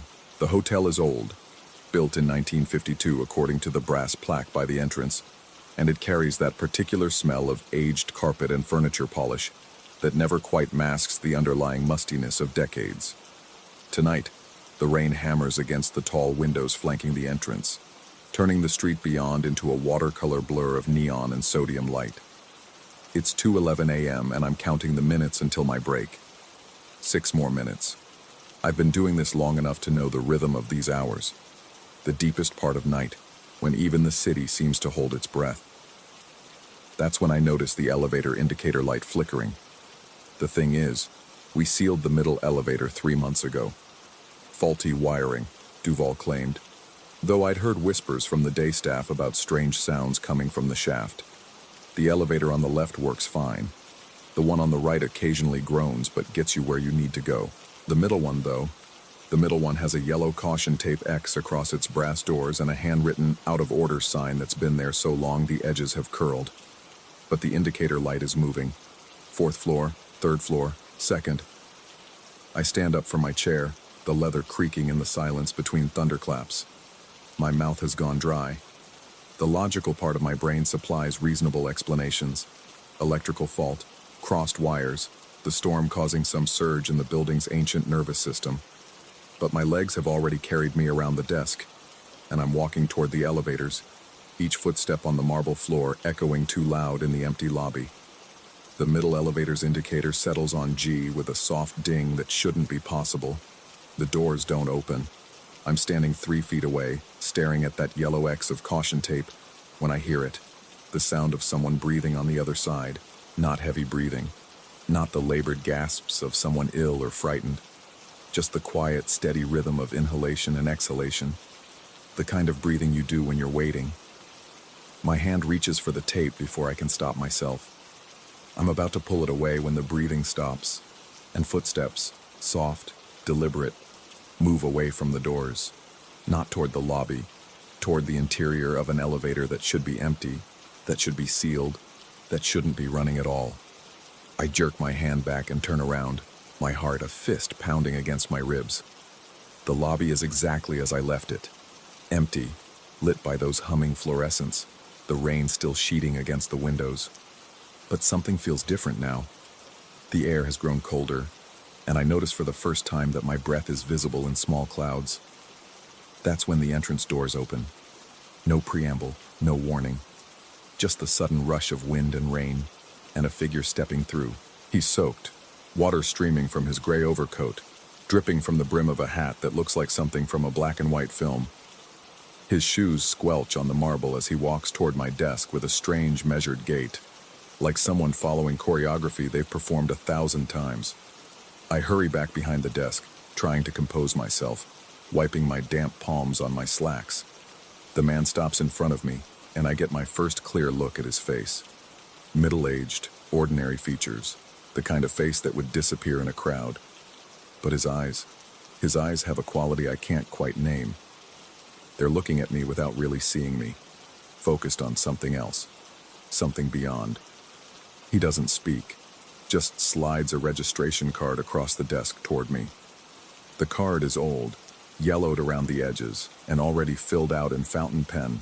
Clement Ashford, room 712. The ink is wet. It smears under my thumb when I pick up the card, leaving a dark blue streak across his signature. I should ask him why he's checking in at 2:17 in the morning. I should verify his reservation, ask for a credit card, go through the standard procedure. But my tongue feels thick and useless in my mouth, and I find myself simply nodding, reaching for the key to 7 and 12. We keep physical keys for the older rooms, the ones that haven't been updated with electronic locks. Room 72 is one of them. The key is brass, heavy, with an ornate handle that digs into my palm as I hand it to him. His fingers are ice cold when they brush mine. He turns without a word and walks to the middle elevator. My mouth opens. I want to tell him it's not working, that he needs to use one of the others, but the words die before they can form, because the caution tape is gone. The out-of-order sign has vanished, and when Clement Ashford, if that's really his name, presses the call button, the doors open immediately with a pneumatic hiss that sounds like a sigh. He steps inside and turns to face me. For just a moment, our eyes meet, and I see something in his expression that makes my blood run cold. Not malice, not fear, recognition. Like he knows something about me that I don't know about myself. The doors close, and he's gone. I stand there, gripping the edge of the desk, trying to make sense of what just happened. The registration card is still in front of me, the ink still wet and smeared. I reach for it with a trembling hand and turn it over. The back is covered in signatures. The same signature, Clement Ashford, written over and over again in the same fountain pen script. And at the bottom, in smaller letters, dates. The most recent is today's date. The oldest I can make out is November 17th, 1989. The phone rings. I actually jump, knocking over the pencil holder on the desk. Pens clatter across the surface and some fall to the floor with sharp clicks. The phone keeps ringing, that old-fashioned trill that the hotel has never bothered to update. I stare at it for 3 rings before I finally pick up the receiver. Static. Heavy, churning static like the sound of the ocean in a shell, or maybe like rain hitting pavement. Then, through the noise, a voice. His voice, though I never heard him speak. The request is simple, a wake-up call for room 712 at 2:17 a.m. I tell him, my voice distant and strange to my own ears, that it's already 2:17, that we're past that time now. But even as I speak, my eyes drift to the clock on the wall behind the desk. The second hand is moving backward, slowly, impossibly, ticking in reverse. The minute hand follows, and I watch in numb horror as 2:19 becomes 2:18, and then 2:17. The line goes dead with a click that echoes, and that echo, that's what breaks something inside me. Because I realize the echo isn't coming from the phone, it's coming from my own mouth. The words I just spoke, requesting clarification about the time, are still hanging in the air, repeating themselves in a whisper that sounds exactly like my voice, but isn't coming from me. I drop the phone receiver. It swings on its cord, bumping against the desk with a rhythmic thud, thud, thud. That's when I notice the lobby isn't empty anymore. There are people standing in the shadows near the elevator banks, not moving, not speaking, just standing there in gray overcoats with water pooling at their feet. I can't see their faces clearly, but I can feel them watching me. 5 of them. No, 7. More appearing as I look, emerging from darkness that shouldn't exist in a lit lobby, stepping out of corners where there's no room for anyone to hide. They're all wearing the same gray overcoat, the same dark hat, the same squelching shoes. I'm on my feet now, backing away from the desk. My hand finds the wall behind me, and the surface is cold and slightly damp, like condensation on glass. The logical part of my brain, the part that's getting smaller and quieter with each passing second, tells me to run, to leave through the back entrance, get in my car, drive away and never come back. But I can't move, because I've just seen something that makes all the air leave my lungs in a rush. The registration desk is empty. There's no one sitting there.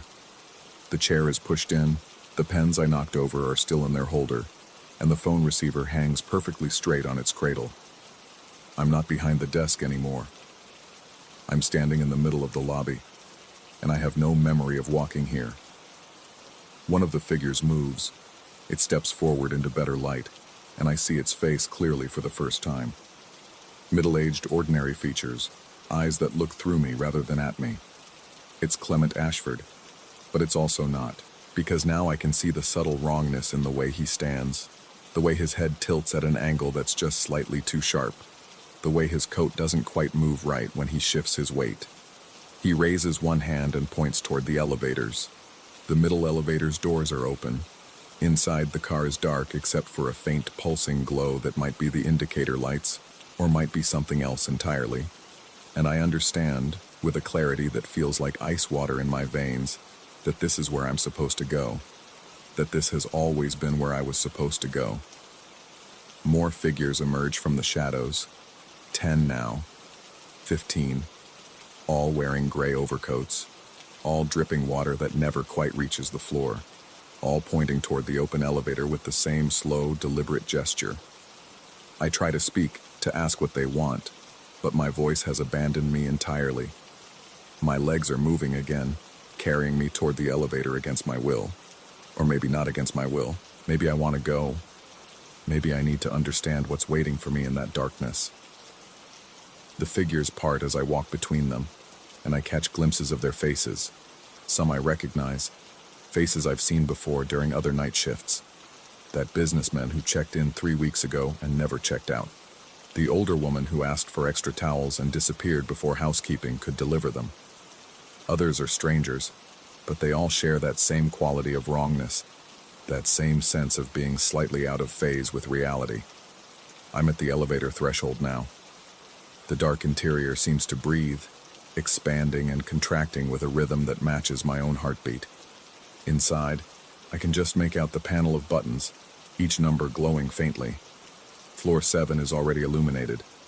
Behind me, I hear the sound of footsteps on marble. Many footsteps, all in perfect synchronization. The figures are following, closing in, and I know with absolute certainty that if I turn around, if I look at them all together, I will see something that will shatter whatever thin grasp on reality I still possess. So I step into the elevator. The doors close behind me with that pneumatic sigh, and the car begins to rise. But it's not just rising. It's also descending, or maybe moving sideways, or maybe not moving at all. The sensation is nauseating, like being in multiple places at once, and I grip the brass railing to steady myself. The indicator numbers flash past, but they're not in order. 7, 3, 12, 9, -4.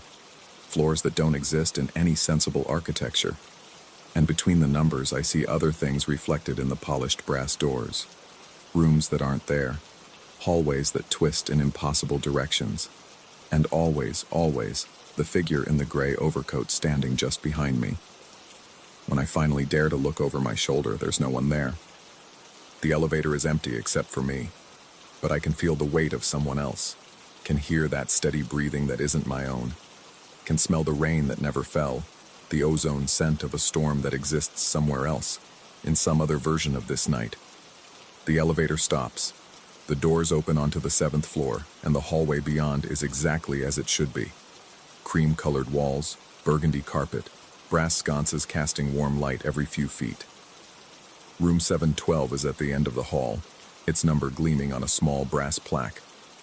I step out of the elevator and the doors close behind me immediately, too quickly, as if eager to leave me here. The hallway is silent except for the sound of my own breathing and the distant hum of the building's ventilation system. But as I walk toward room 712, other sounds begin to emerge. The murmur of a television through one door. The muffled sound of someone coughing behind another. The creak of bed springs.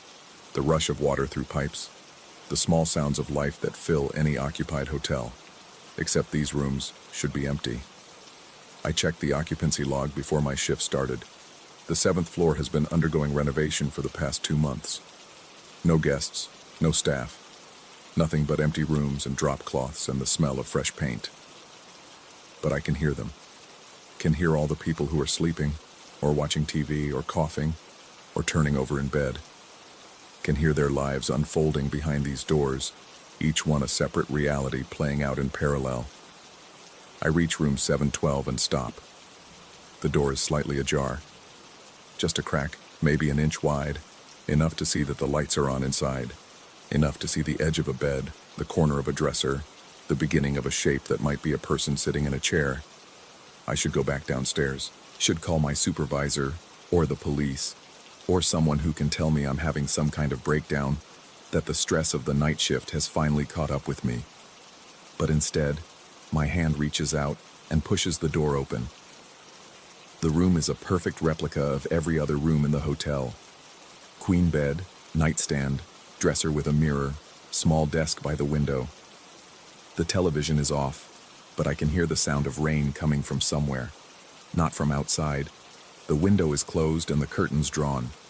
The rain is coming from inside the room itself, a constant patter that has no source. Sitting in the chair by the window is Clement Ashford. He's still wearing his gray overcoat, still dripping water that disappears before it hits the carpet. He's not looking at me. He's looking at something on the desk in front of him. It's a phone, an old rotary model, black and heavy, its cord trailing off into nothing. As I watch, it begins to ring. That same old-fashioned trill, loud in the small room. Ashford picks up the receiver and holds it to his ear. He listens for a moment, then speaks in a voice that sounds like wind through empty rooms. "Wake-up call for room 712, please. 2:17 a.m. He hangs up, stands, walks past me without acknowledgement, heading for the door. His footsteps make no sound on the carpet, and when he passes close enough that I should be able to feel his presence, there's nothing, just a cold void where a person should be. He disappears into the hallway, and I'm alone in the room. No, not alone. I see it now, what he was looking at before he left. On the desk, next to the phone, is a registration card. My hands are shaking as I pick it up and read the name written in fountain pen, the ink still wet enough to smear. My own name, my own signature, written in my own handwriting, and on the back, dates, so many dates. The most recent is today. The oldest I can make out is 8 months ago, the exact day I started working the night shift at the Grandview Hotel. The phone rings again. I pick it up without thinking, some deep instinct overriding my conscious thought. The voice on the other end is mine, but distant, echoing, like it's coming from very far away or from somewhere deep inside my own head. The request is familiar. A wake-up call for room 712 at 2:17 a.m. I open my mouth to respond, to say that it's already 2:17, that we're past that time now. But when I look at my watch, the hands are moving backward, slowly, steadily, ticking in reverse. The numbers spin counterclockwise, and I watch as 2:19 becomes 2:18, and then 2:17. The rain starts again, hammering against the window. But I know, with absolute certainty, that if I open the curtains, the street below will be dry. That this rain exists only here, only in this room, only in this moment that keeps repeating. I'm standing now at the door, looking back at the chair where Ashford was sitting, where I was sitting, where I will sit again in just a few minutes, dripping water that never falls from my gray overcoat, waiting for the phone to ring so I can make the same request I've been making every night for 8 months. The hallway stretches before me, and at the far end I can see the elevator doors standing open. Inside, the brass interior gleams under fluorescent lights that hum with the same off-key note I've been listening to for weeks, or maybe years. Time has become difficult to measure, folded back on itself like origami, each crease a moment I've lived before and will live again. I walk toward the elevator, and with each step, the details of the hotel grow sharper and more familiar. I know every crack in the ceiling, every stain on the carpet, every burnt-out bulb in every sconce. I know because I've walked this hallway 1,000 times, always heading for the elevator, always going down to the lobby where I'll take my place behind the desk and wait for 2:17 to arrive. The doors close. and I'm descending. The indicator lights flash past in their random, impossible sequence, and I catch glimpses of myself reflected in the brass. Sometimes in my security guard uniform, sometimes in a gray overcoat, sometimes in both at once, the images overlapping until I can't tell which one is real. The lobby is exactly as it was, as it always is. Empty except for the humming fluorescent lights and the rain hammering against the windows and the desk where I'll sit and wait. The registration book lies open, its pages filled with the same name, the same signature, written over and over in fountain pen that never quite dries. I take my seat behind the desk, check the clock on the wall. 2:11 a.m. 6 minutes until the pattern repeats. 6 minutes until the elevator indicator begins to flicker, until the doors open, until someone walks in dripping with rain that never fell.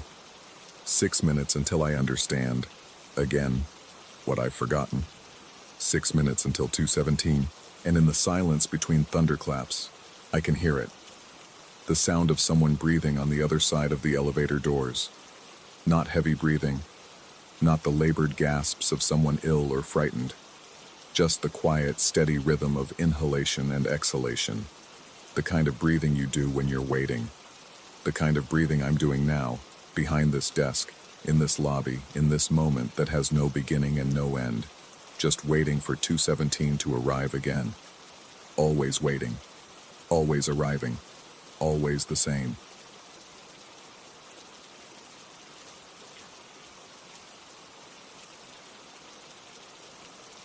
Story 7.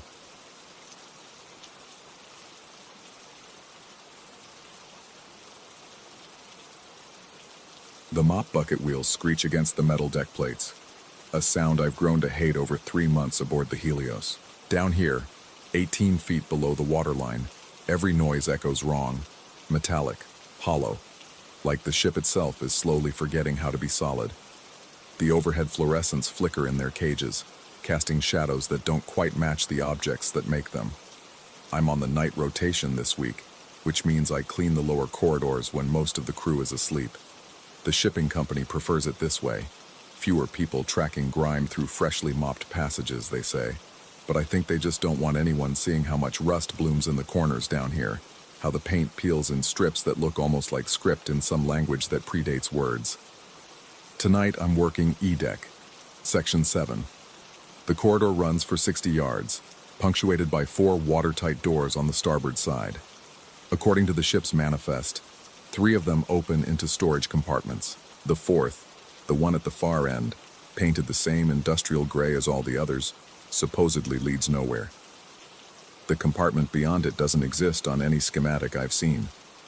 When I asked the chief engineer about it during my first week, he'd glanced at his clipboard and told me it was decommissioned, sealed off after some restructuring years ago.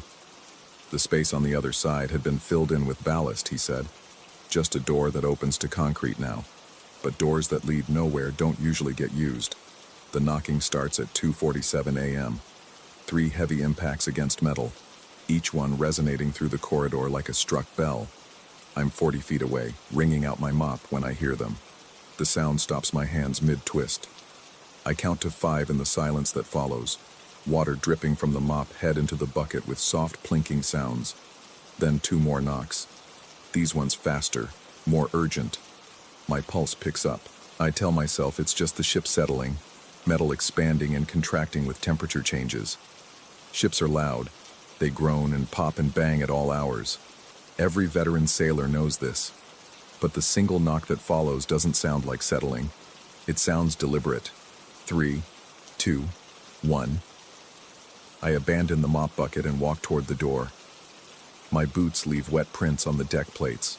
The corridor narrows at this end, the overhead lights dimmer, as if the electricity itself is uncertain about traveling this far from the generators.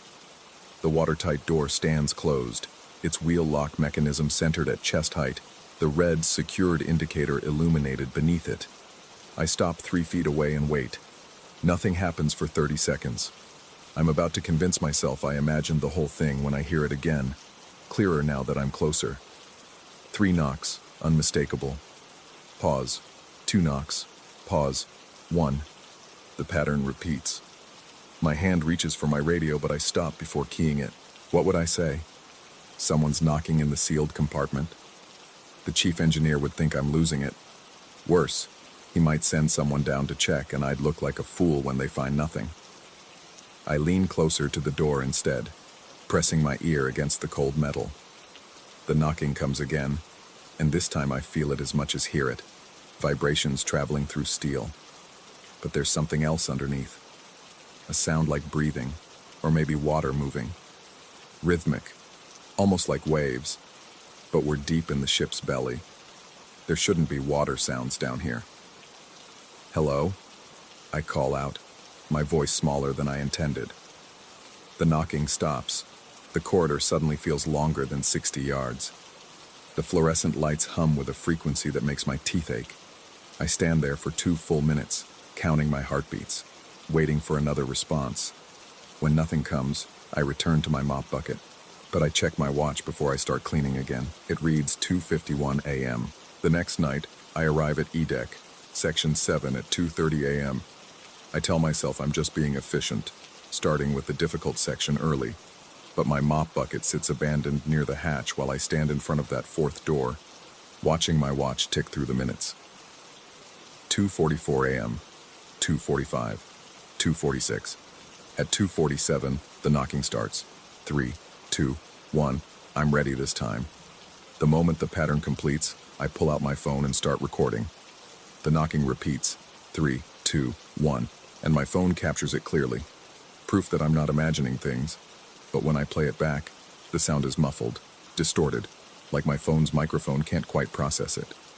It sounds like someone tapping on cardboard rather than hammering metal. I delete the recording and try again.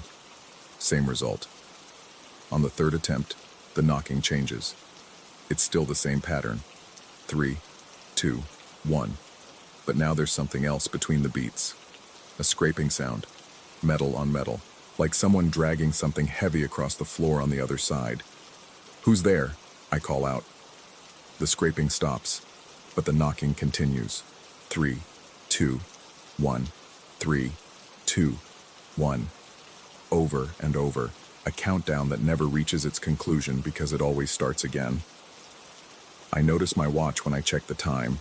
It reads 2:48 a.m., but it was 2:47 just a moment ago, and the knocking has been going on for at least 3 minutes.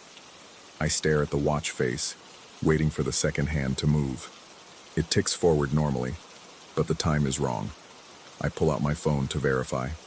It shows 2:51 a.m., a full 3 minutes ahead of my watch. The overhead lights flicker. Once. Twice.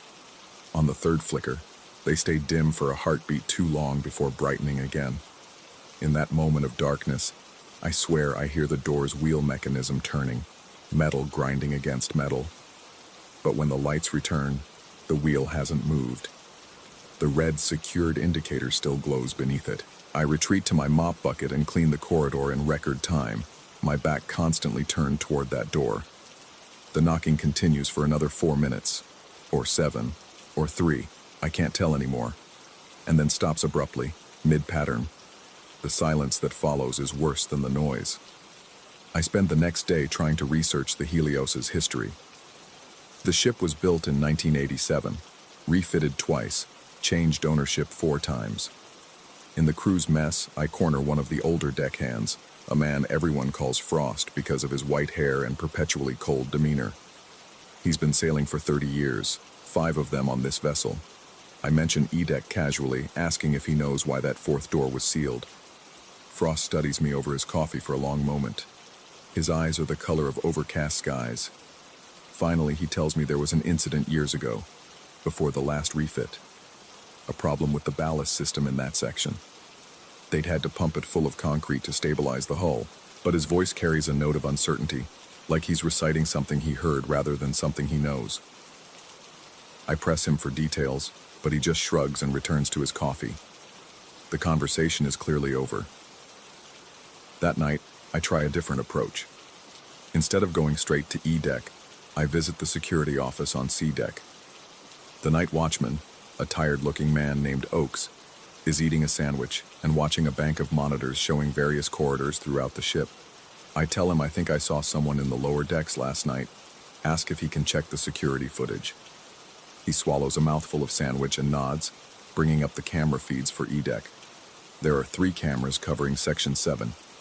None of them point directly at that 4th door, but they capture the corridor on either side of it. We scroll through footage from 2:30 to 3:00 a.m. I watch myself appear on screen at 2:40, walking toward the door with my phone out. I watch myself stand there, talking to the sealed bulkhead like a lunatic. But the footage shows nothing unusual. No knocking, no sounds. Just me, alone in an empty corridor, having a one-sided conversation with metal. Except that's not what happened. "You feeling all right?" Oakes asks, and there's genuine concern in his voice. I nod automatically and thank him for checking. But as I turn to leave, something on one of the monitors catches my eye. It's showing the camera feed for the main corridor on D-Deck, 1 level up. A figure walks through the frame, someone in a cleaning uniform identical to mine. "Who else is on cleaning duty tonight?" I ask. Oakes checks a schedule pinned to the wall. "Just you," he says. "Budget cuts. 1 custodian per shift now." The figure on the monitor turns a corner and disappears. For a moment, just a fraction of a second before they leave the frame, I could swear they turned to look directly at the camera. The face wasn't quite right. The proportions were slightly off, like looking at a reflection in old warped glass. I should call in sick. I should request a transfer to day shift. I should do anything except go back to E-Deck, Section 7. But at 2:45 a.m., I'm standing in front of that door again, my hand resting against the cold metal. The ship rocks gently with waves I can't feel this deep in its hull. The fluorescent lights flicker their irregular rhythm. The knocking starts right on schedule. 3, 2, 1. This time, I place my palm flat against the door between each set of knocks. I feel the vibrations, but there's something else. A coldness that doesn't match the ambient temperature of the corridor. The metal shouldn't be this cold. We're surrounded by seawater, yes, but the ship's interior maintains a constant temperature. Unless there's water on the other side. Unless the compartment isn't filled with concrete at all. "What do you want?" I whisper. The knocking stops. For 10 seconds, there's absolute silence. No ship sounds, no distant engine thrum, no creaking of metal under pressure. Just silence so complete, it makes my ears ring. Then I hear my own voice, muffled and distant, coming from the other side of the door. "What do you want?" The words are mine, but the tone is wrong, too flat, too measured, like someone imitating speech without understanding inflection. I step back so fast I nearly trip over my own feet. The corridor seems to stretch as I retreat, the far end receding like I'm looking through the wrong end of a telescope. The overhead lights flicker again, and in the darkness between flickers, I see something that shouldn't exist. The door is open, just a crack, maybe 2 inches, but it's definitely open. I can see darkness beyond it, absolute and complete, like looking into a space where light has decided not to travel. Then the lights return, and the door is closed again, locked, the red indicator glowing steadily. My watch reads 2:48 a.m. The next morning, I go to the chief engineer's office. I tell him I need to see inside the sealed compartment, that there might be a structural issue, that I've heard unusual sounds. I don't mention the knocking patterns or the voice or the open door that wasn't open. He's reluctant, but I'm persistent. Finally, he agrees to check it out during the afternoon shift change, when he has time. We descend to E-Deck together, him carrying a heavy ring of keys, me carrying a growing sense of dread. The corridor looks different in the afternoon, brighter, more mundane. The 4th door is just a door, gray paint and rust spots, and a wheel mechanism that's probably seized from disuse. The chief engineer tries 3 different keys before finding one that fits. The lock is stiff, but it turns. He spins the wheel mechanism, and it rotates smoothly. Too smoothly for something that hasn't been opened in years. "Stand back," he says, and pulls the door open. The compartment beyond is exactly what he said it would be. A small space, maybe 8 feet deep, completely filled with gray concrete. It's been poured right up to the doorway, a solid mass that ends just inches from where we stand. I can see the rough texture of the concrete surface, the slight imperfections in the pour. Satisfied? The chief engineer asks. I nod, because what else can I say? But I step closer, reaching out to touch the concrete. It should feel rough, gritty. Instead, it's smooth, almost wet, and cold. So cold that I pull my hand back instinctively. There's a handprint in the concrete now.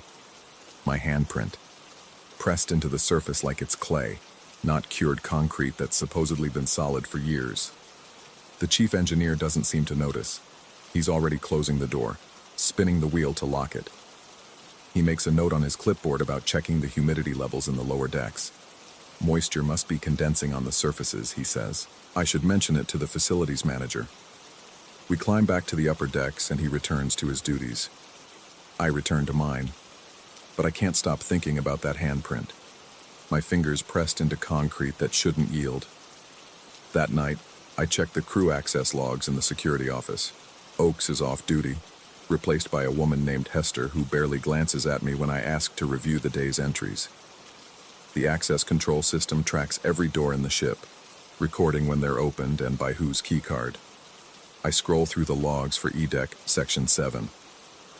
The fourth door shows 2 entries for yesterday afternoon. The chief engineer's card opening and closing it. Normal. Expected. But there are other entries. Dozens of them. My card, accessing that door, at 2:48 a.m. every night for the past week. Each entry shows the door opening and closing, a gap of exactly 3 minutes between each access. I haven't opened that door. I've never even touched the lock, but according to the system, I have. According to the system, I've been going inside. You're working late, Hester comments, not looking up from her phone. Just checking something, I manage to say. I leave the security office and wander the corridors for an hour, trying to make sense of it. The logical explanations all dissolve under scrutiny. Faulty sensors, data corruption, someone cloning my access card. None of it fits. None of it explains the knocking, or the voice, or my handprint in solid concrete.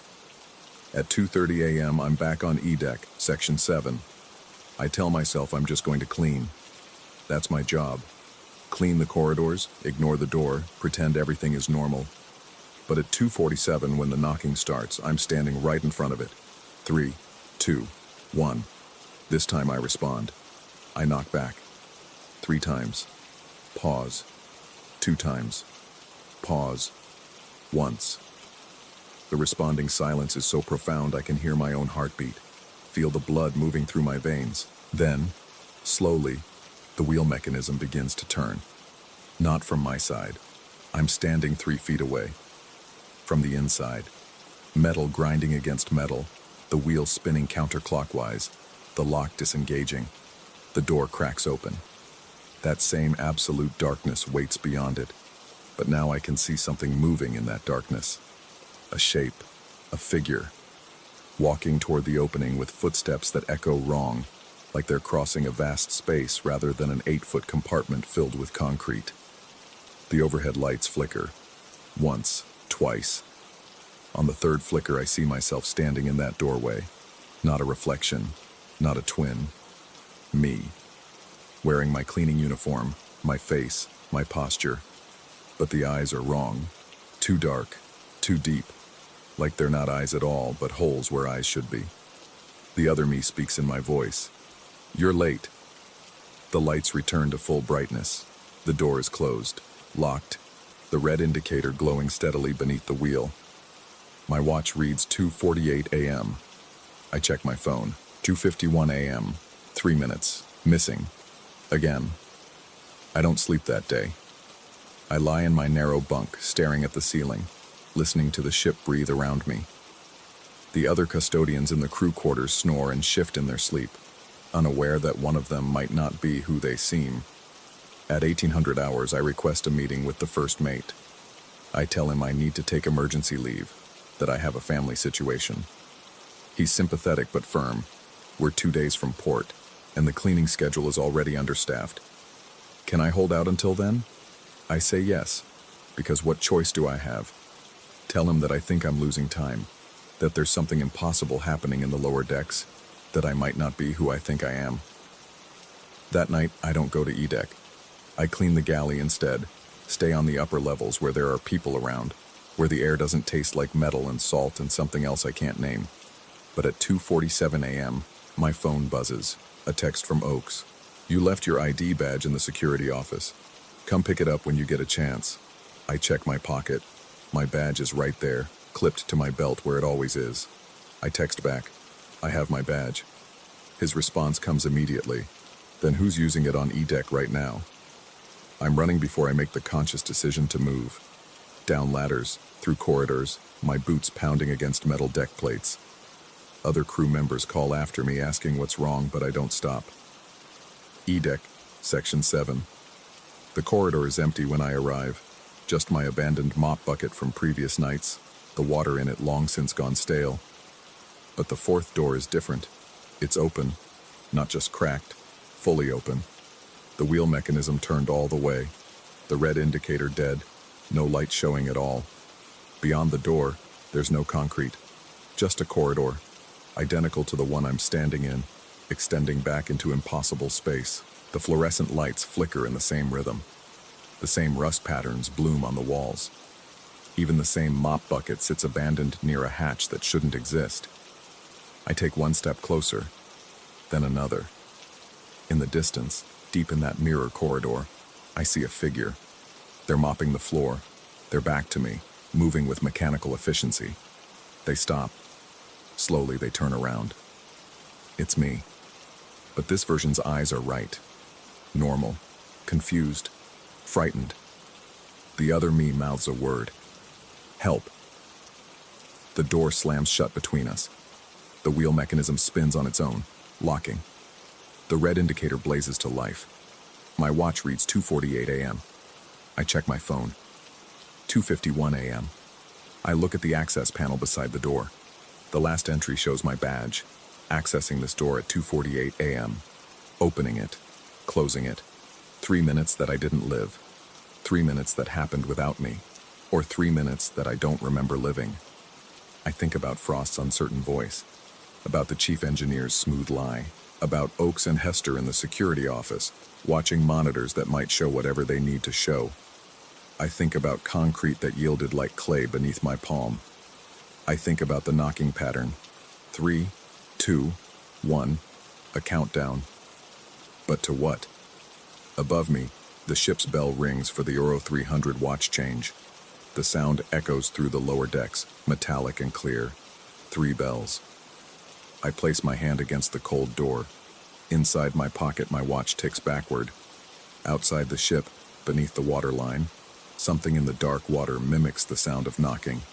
3 times, then 2, then once. The countdown continues, and I no longer know which side of the door I'm really on, or how long I've been here, or if the question even matters anymore. All I know is that tomorrow night at 2:47 a.m., the knocking will start again, and I'll be there to answer it, because I always am.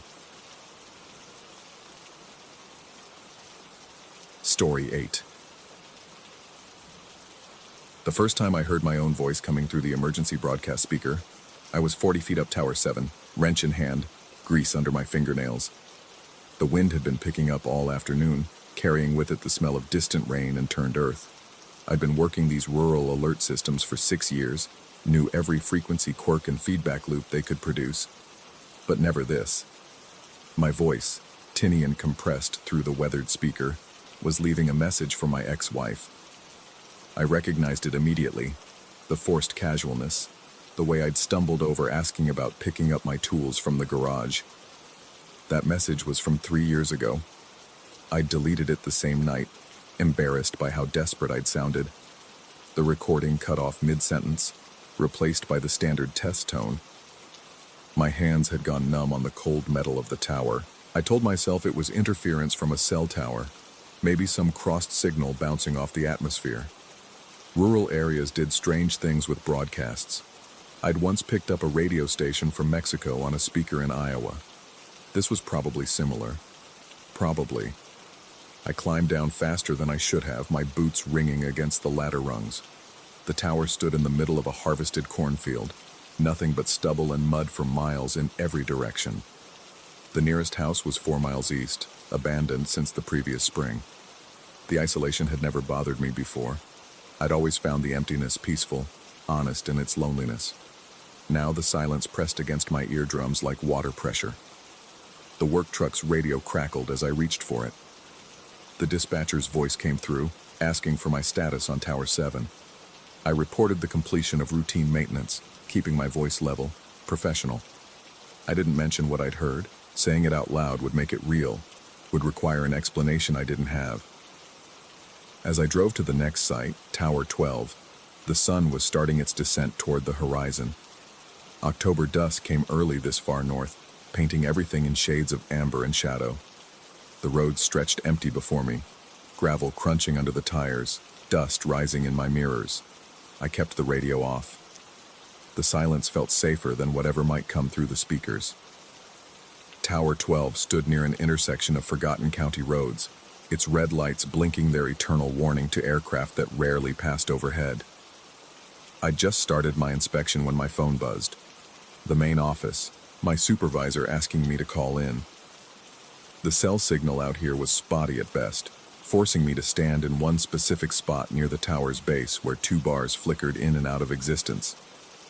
He wanted to know about the maintenance report from Tower 7. Specifically, he wanted to know why I'd marked the audio system as faulty when the remote diagnostics showed it functioning perfectly. I told him I'd heard some interference, nothing major. He said the system had run a full diagnostic cycle automatically at exactly the moment I'd been servicing it, and everything had checked out. He asked if I was feeling all right, if the long hours were getting to me. I assured him I was fine, just being thorough. After we disconnected, I stood there in the gathering darkness, watching my phone's signal bars dance between 1 and 0. The remote diagnostic had run automatically, at exactly the moment I'd been up on the tower, when I'd heard my own deleted voicemail playing through the speaker. The next 4 towers passed without incident. I focused on the work, letting the familiar routines occupy my mind. Tighten this bolt, check that wire, test the emergency override. Sunset came and went, leaving me working by flashlight and the tower's blinking red lights. I'd done this 100 times before, but tonight the darkness felt thicker, more present, as if it were watching me from just beyond the reach of my flashlight beam. It was at Tower 19 that I noticed the shadows. Midnight had come and gone. I'd been working late, trying to finish the maintenance schedule ahead of the storm front predicted for the next day. Tower 19 stood in what used to be a dairy farm, the barn's skeleton still visible a quarter-mile south. The moon was 3/4 full, bright enough to cast distinct shadows across the frozen ground. Except the tower's shadow was pointing north.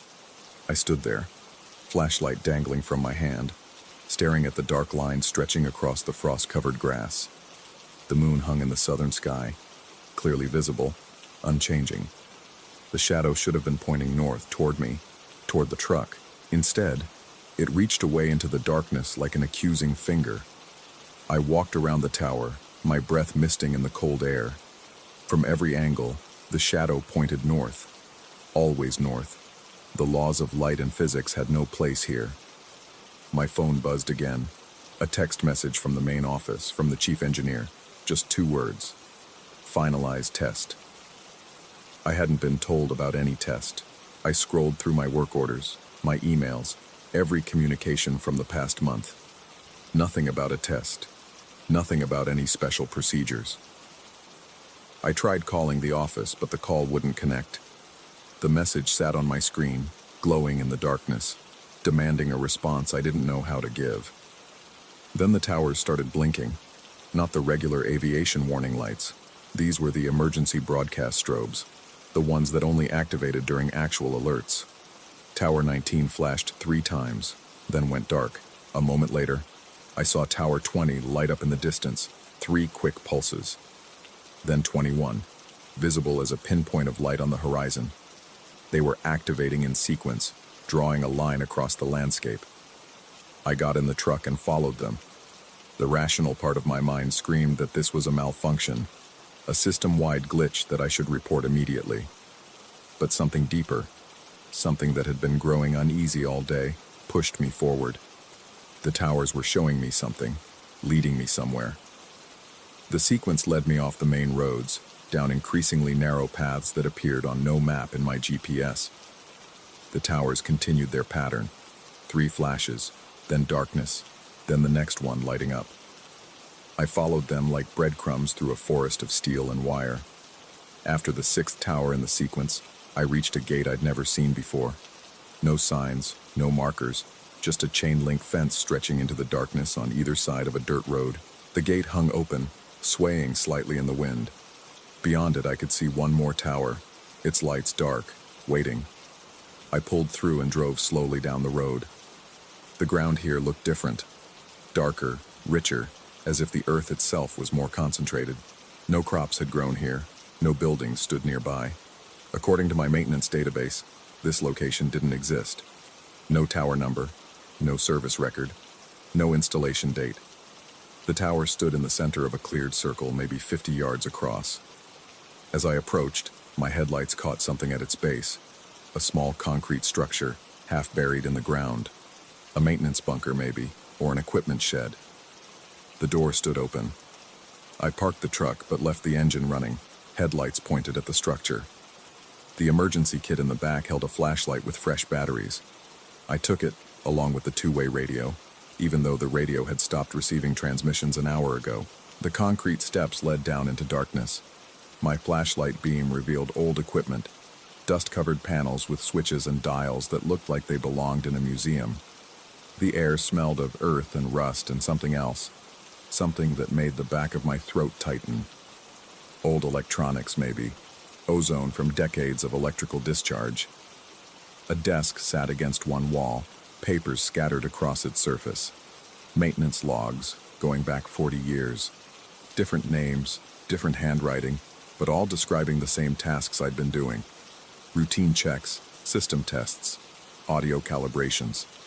And at the bottom of the pile, I found a folder with my name on it. Inside were recordings, transcripts, every voicemail I'd ever left, every phone call I'd made within range of the towers. Years of them, cataloged and filed. My conversations with my ex-wife, with my mother before she'd passed, with friends who'd drifted away. Private moments, captured and stored in this underground room that didn't officially exist. The papers shook in my hands. I wanted to believe this was corporate surveillance, some illegal monitoring system left over from a paranoid administration. But the dates went back too far.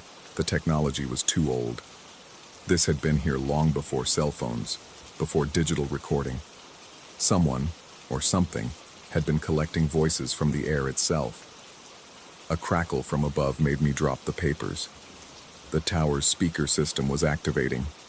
I heard my own voice again, but not a recording this time.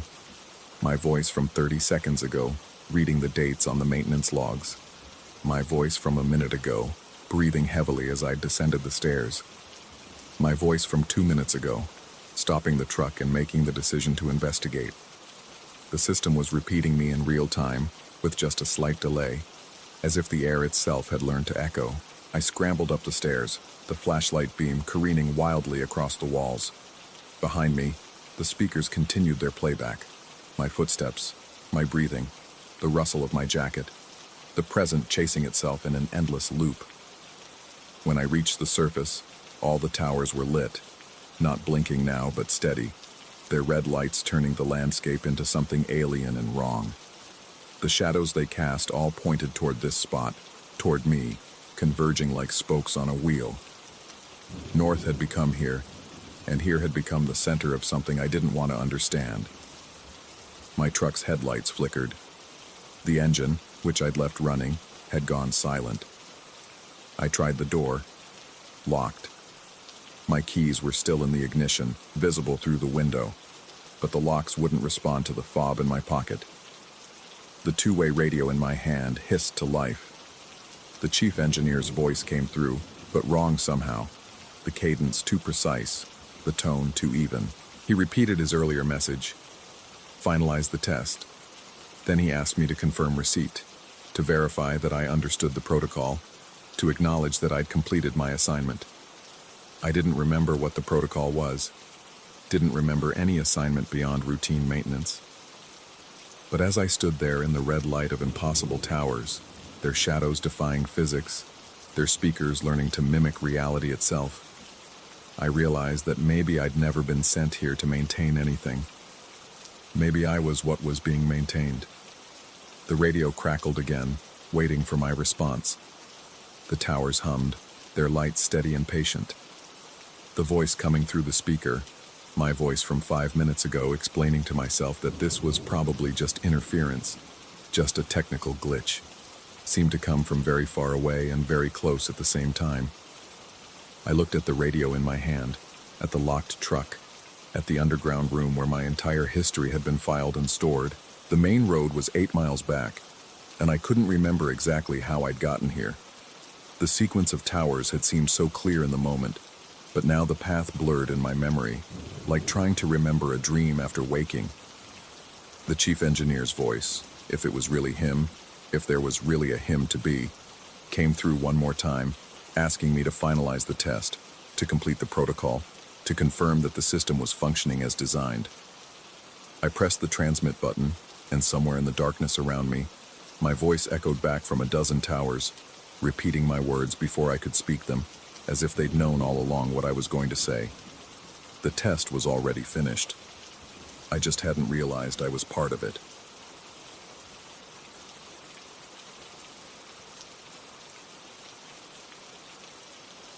Story 9.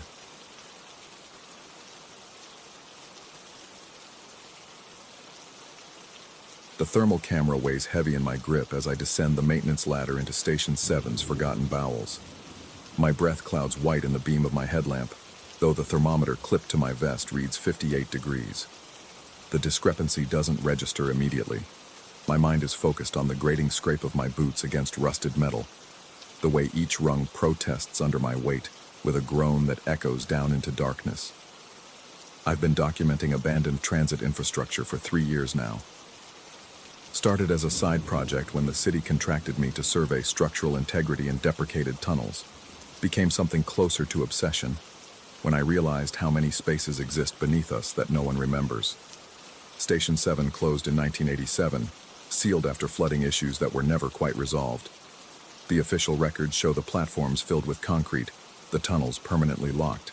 But official records, I've learned, often omit the inconvenient truth that cities are organic things, riddled with passages that refuse to be forgotten.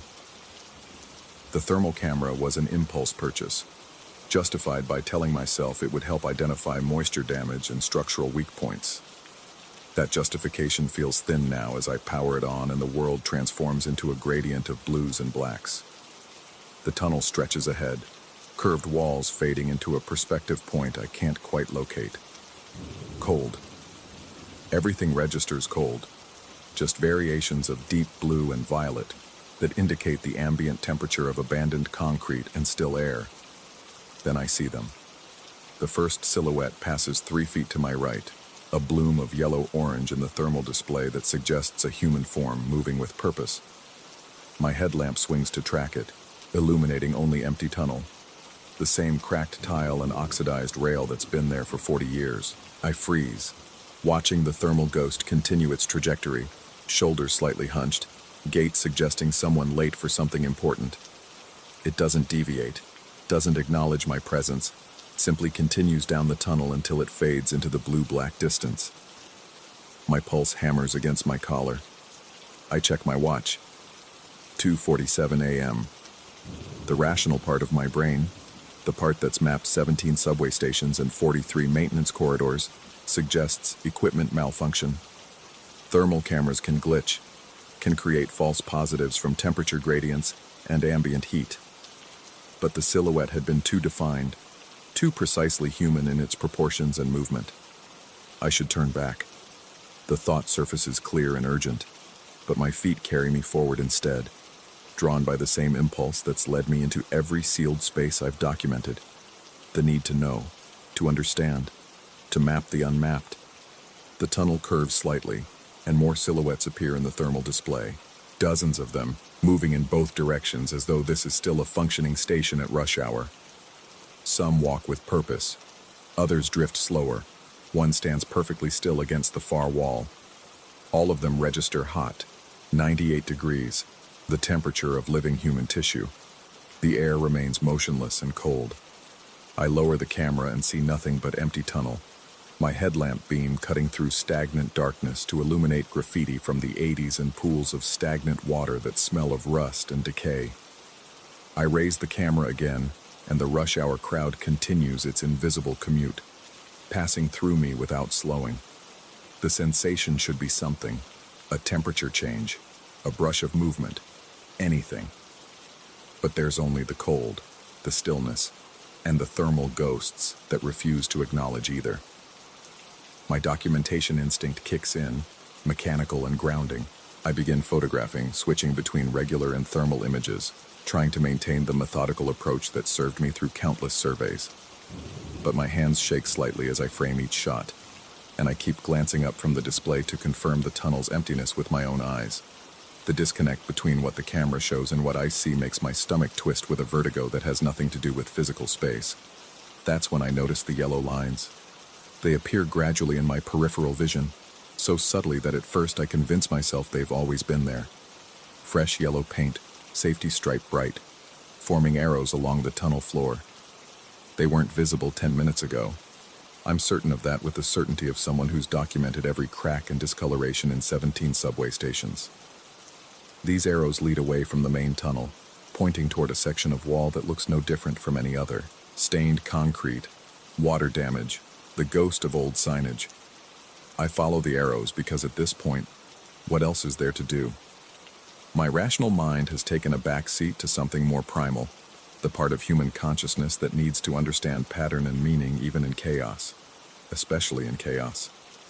The thermal camera shows fewer silhouettes here, just the occasional figure drifting past with that same rush hour urgency. One walks directly through the wall the arrows point toward, disappearing into solid concrete without slowing.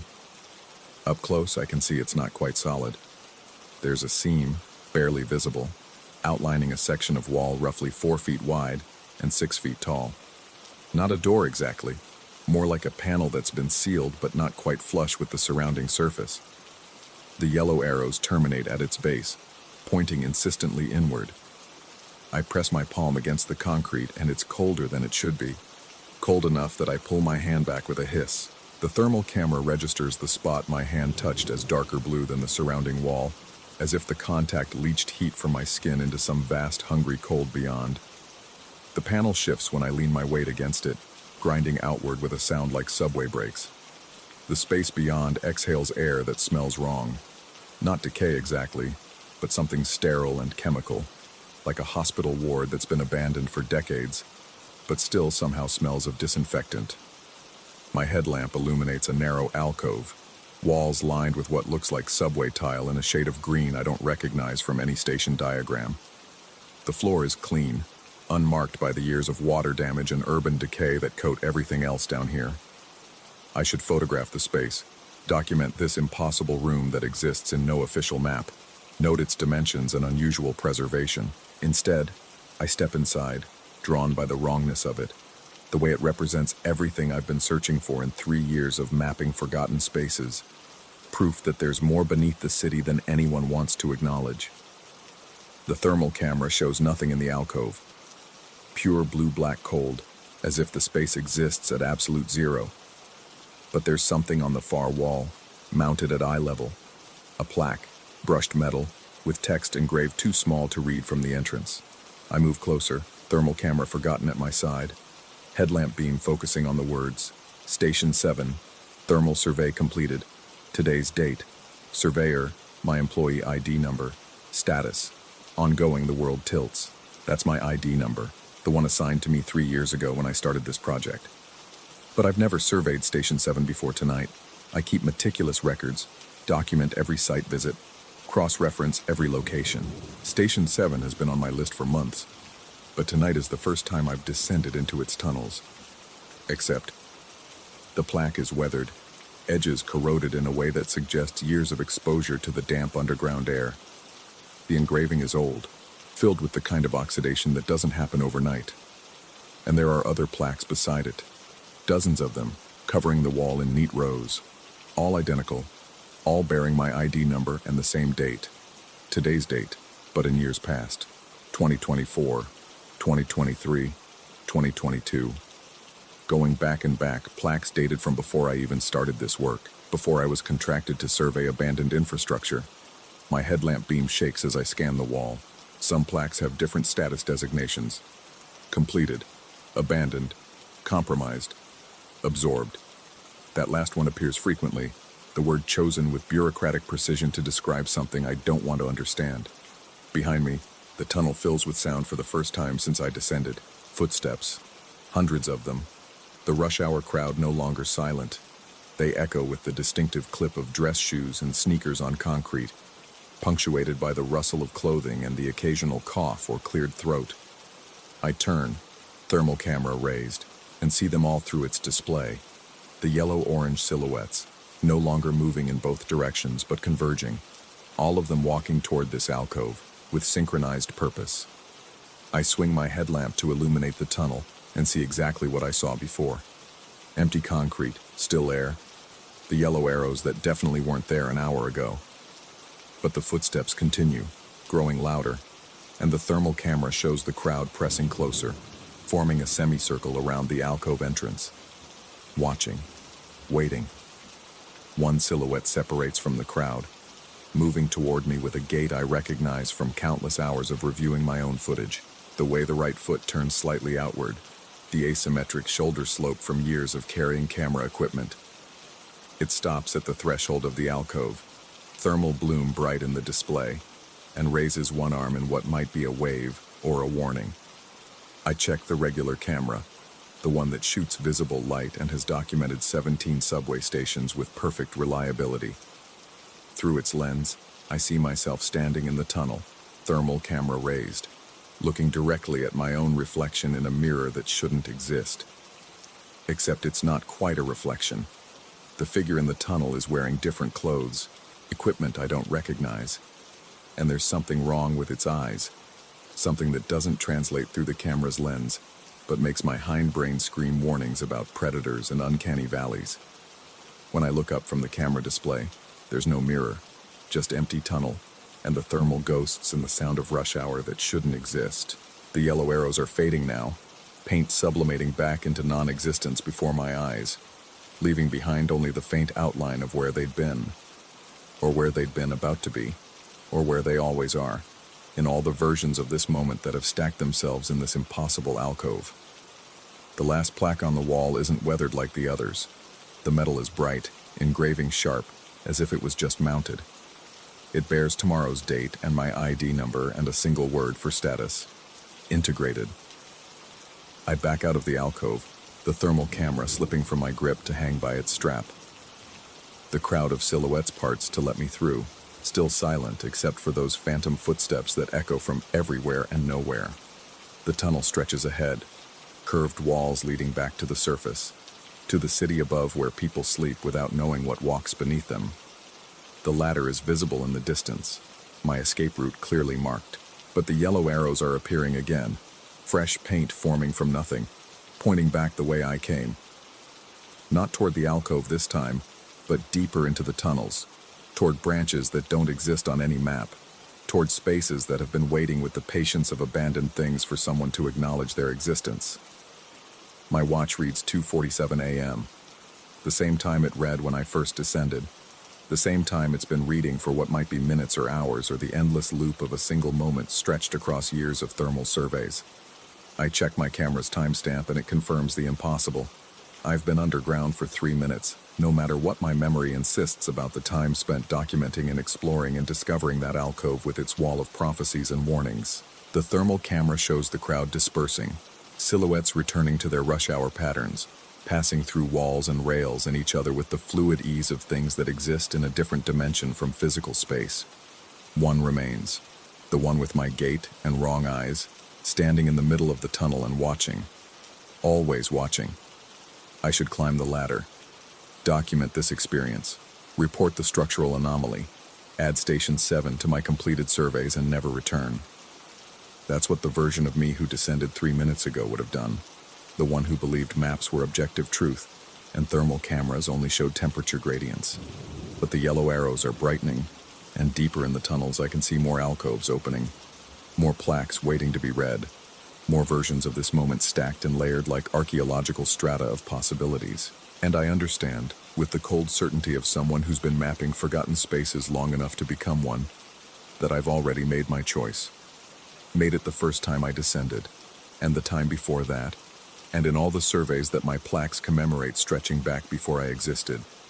The thermal camera weighs heavy in my grip as I turn away from the ladder, following the arrows deeper into Station 7's impossible geography.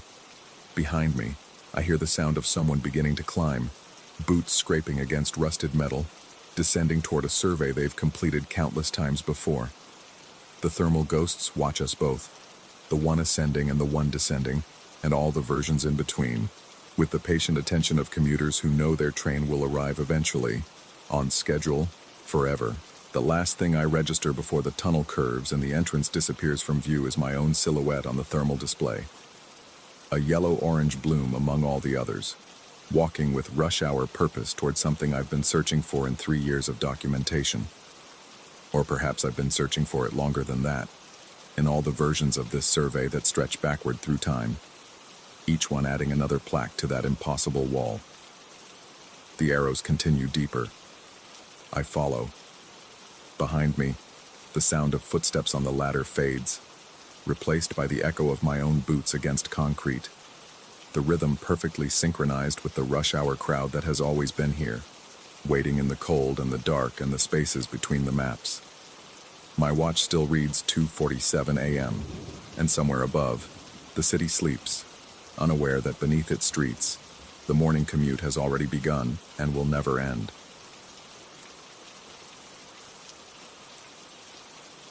Story 10.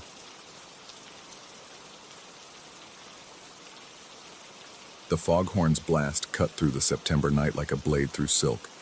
3 seconds of mournful warning, then silence, then again.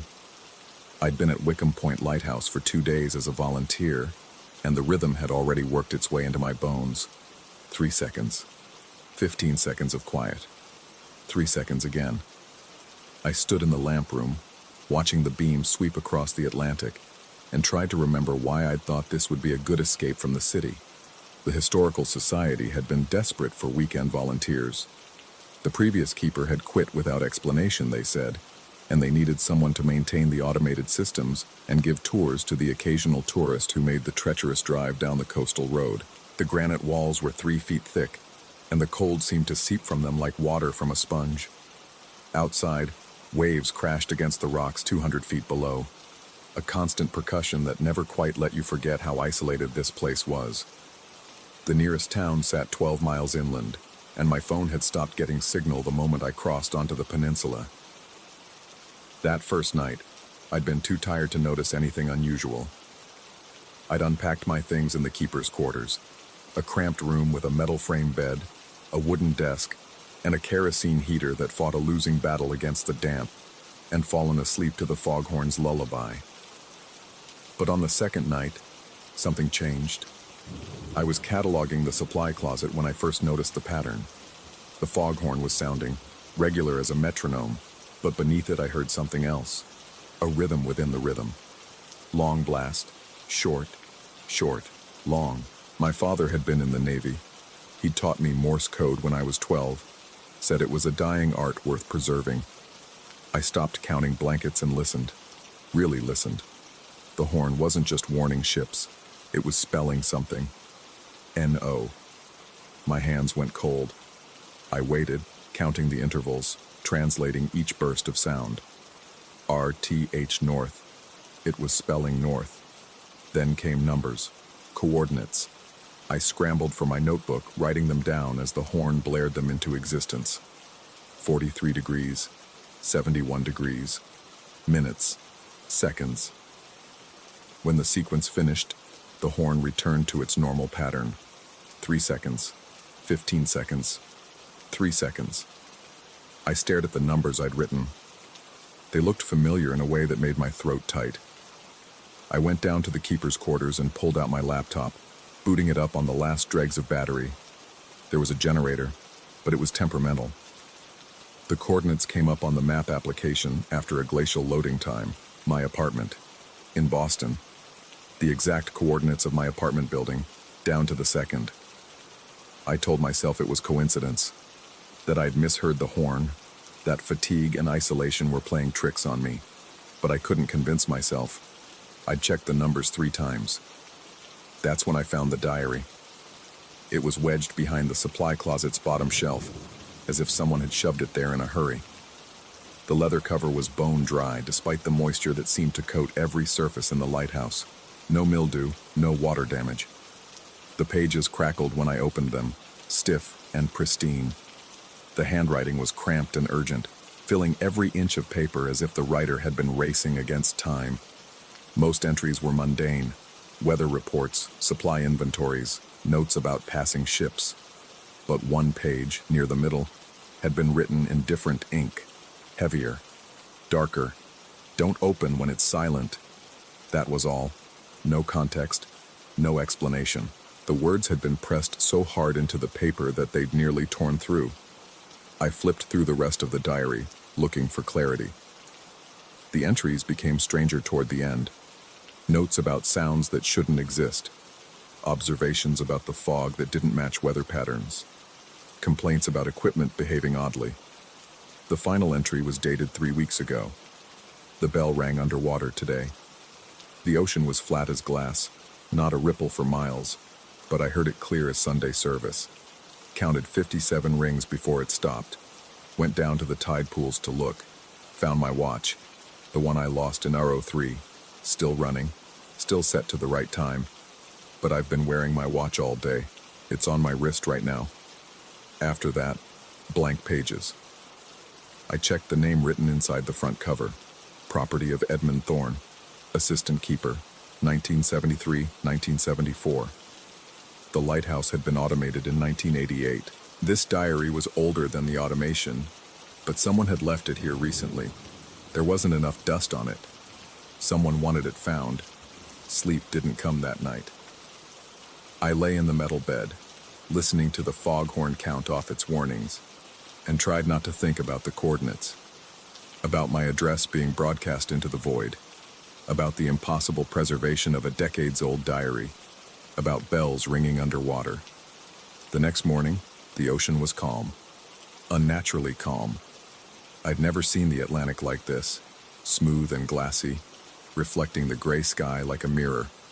No waves broke against the rocks. No wind disturbed the surface. It was as if someone had pressed pause on the entire ocean. The foghorn had gone silent. I checked the equipment. Everything showed green. The automation was functioning. The horn should be sounding. The weather station reported visibility under a quarter mile, but no sound came. Just silence, thick and oppressive, pressing against my eardrums. That's when I heard the bell. It came from deep below, muffled by water and distance, but unmistakable. A slow, measured tolling. I counted. 57 rings, just like the diary said. Then silence again. My hands were shaking as I pulled out the diary, reading that final entry again. Found my watch, the one I lost in '03, still running. I looked at my wrist. My father's watch, the one he'd given me before he died. The one I'd been wearing for 15 years. Something compelled me to walk down the spiral stairs, through the service door, down the rocky path to the tide pools. The silence followed me like a physical presence. No birds called, no waves crashed. Even my footsteps seemed muted, absorbed by the unnatural stillness. The tide pools stretched out before me, pockets of dark water caught in the volcanic rock. I walked between them, scanning the shallow depths, not knowing what I was looking for until I saw it. A watch. My father's watch. The exact same model. The inscription on the back. For my son. Time well spent. But I was wearing my father's watch. I could feel its weight on my wrist. I pulled back my sleeve to confirm, and yes, there it was. I bent down and plucked the watch from the tide pool. Water ran off its face.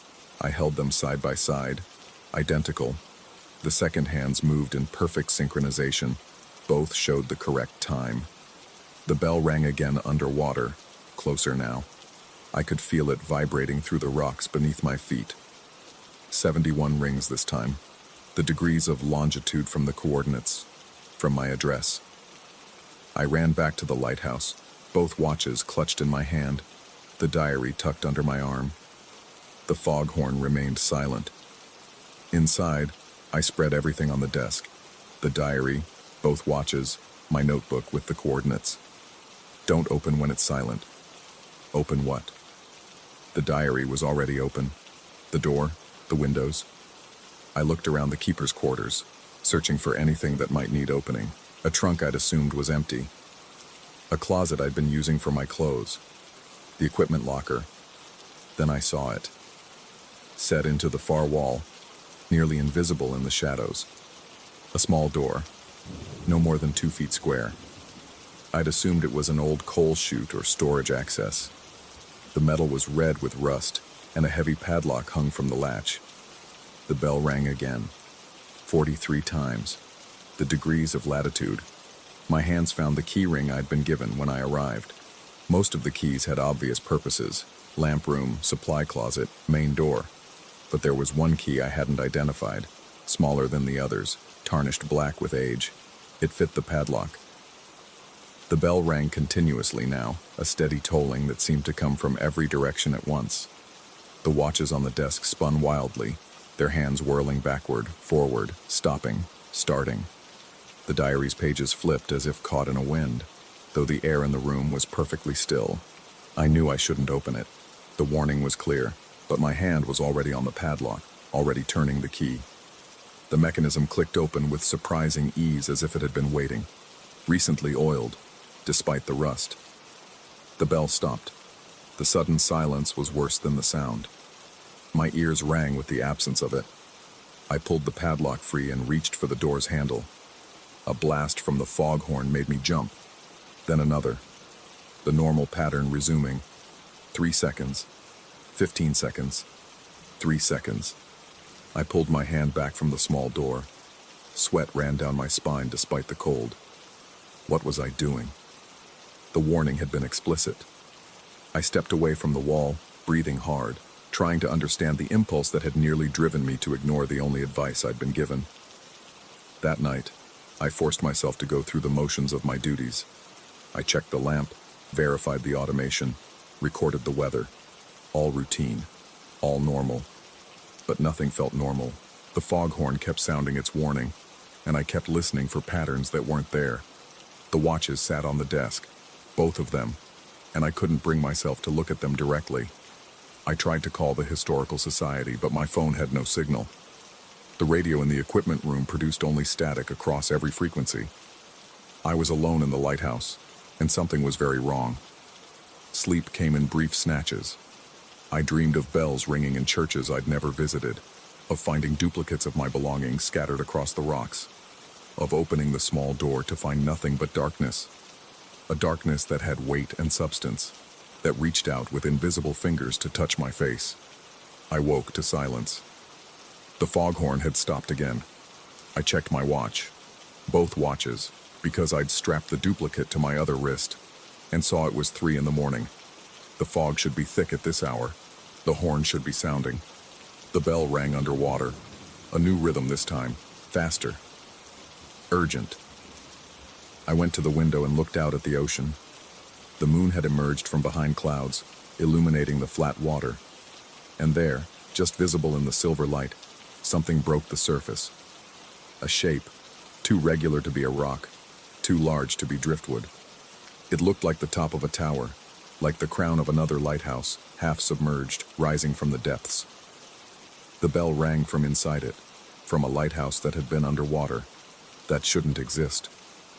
I grabbed my flashlight and the diary and climbed to the lamp room. From that height, I could see more. The submerged structure wasn't just a tower. It was a mirror image of Wickham Point.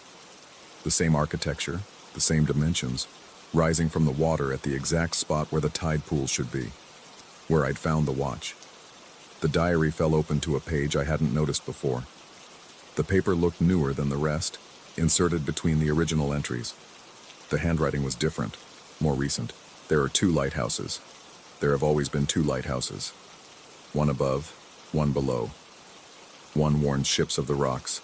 The other warns the rocks of ships. When the ocean goes silent, they trade places. The keeper must choose, stay and descend, or leave, and watch someone else take your place. The small door is the exchange. Once opened during silence, it cannot be closed. Something must go through. Below this, in the same hand, I opened it. I'm sorry. Now you have to choose. The bell rang 57 times, 71 times, 43 times. The coordinates of my home, being broadcast from beneath the waves. I looked at the small door, still locked, still waiting. I looked at the submerged lighthouse, its lamp beginning to glow beneath the water. I looked at the watches on my wrists, both showing different times now, both slowing, the second hand struggling like dying insects. The foghorn remained silent. The ocean remained still, and I understood, with a clarity that felt like ice water in my veins, that this silence would last until I made a choice. Until something went through the door. The bell rang again. This time, I counted the rings carefully. The number matched the days until my lease expired. The number of days before I'd planned to go back home, to the address the horn had been broadcasting, to the place I'd run from, hoping the lighthouse would give me peace. I descended the stairs to the keeper's quarters. The small door seemed larger now, or perhaps I'd grown smaller. My hand reached for the padlock, but I hesitated. If I opened it during silence, it couldn't be closed. Something had to go through. But which way? Down into the water, into the other lighthouse, or up, out of the depths, into this one? The diary hadn't specified. I thought about the previous keeper, the one who'd quit without explanation. I thought about Edmund Thorne, who'd written about finding his watch while wearing it. I thought about the volunteer they'd said was coming next weekend after I left. My fingers touched the padlock, and I felt the tumblers move even though I hadn't turned the key. The mechanism was opening on its own, responding to the silence, to the choice I hadn't made but couldn't avoid making. The door swung inward, revealing darkness. Not the darkness of an empty space, but darkness with depth, with distance. The sound of waves came from within, though the ocean outside remained silent. The smell of salt and rust and something older, something that had been waiting. I heard footsteps on the spiral stairs above me. Slow, measured, descending. But I was alone in the lighthouse. I'd been alone for 3 days. The bell rang once more, very close now, as if it were in the room with me, as if it had always been in the room. I looked at the darkness beyond the small door, then up at the stairs where the footsteps continued their steady approach. The foghorn remained silent. The ocean remained still, and I realized that the choice had already been made, perhaps years ago, perhaps the moment I'd accepted the volunteer position, perhaps the instant I'd heard the coordinates broadcast into the night. The footsteps reached the landing. I heard the sound of a hand on the door handle. I looked at my wrists, at the 2 watches, and understood that I'd been wearing both of them all along, that there had never been a watch in the tide pool, that I'd walked down those stairs believing I would find something, and belief had made it real, or real had made belief necessary. The small door stood open before me. Behind me, my own door began to open. The bell stopped ringing. The ocean drew breath, and in that instant before sound returned, I saw my reflection in the darkness beyond the small door, saw myself standing in another keeper's quarters, writing in a diary, pen moving across paper with desperate speed. Saw myself write the warning that I'd already read, saw myself hide the diary behind a shelf where the next keeper would find it. The foghorn blasted its 3-second warning. The ocean outside began to move, and I still don't know which side of the door I'm standing on. Story 11.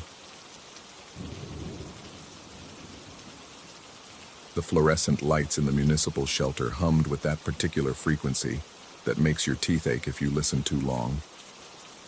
I'd been listening for 3 hours now, clipboard pressed against my chest, running through the emergency protocols I'd memorized 6 months ago when the city made me coordinator of the disaster preparedness program. Nobody else wanted the job. Looking back, I should have wondered why. The shelter sat beneath the old courthouse, accessed through a steel door most people walked past every day without noticing. The concrete stairs descended farther than seemed necessary, each step worn smooth in the center from decades of foot traffic that supposedly didn't exist. City records showed the shelter was built in the 50s, during the Cold War panic, then quietly forgotten. Until last year's budget meeting when someone remembered it existed and decided we should actually use it. I'd scheduled the drill for 2 o'clock on a Thursday, picked 17 volunteers from the municipal employee roster. Easy number to count, simple enough to manage.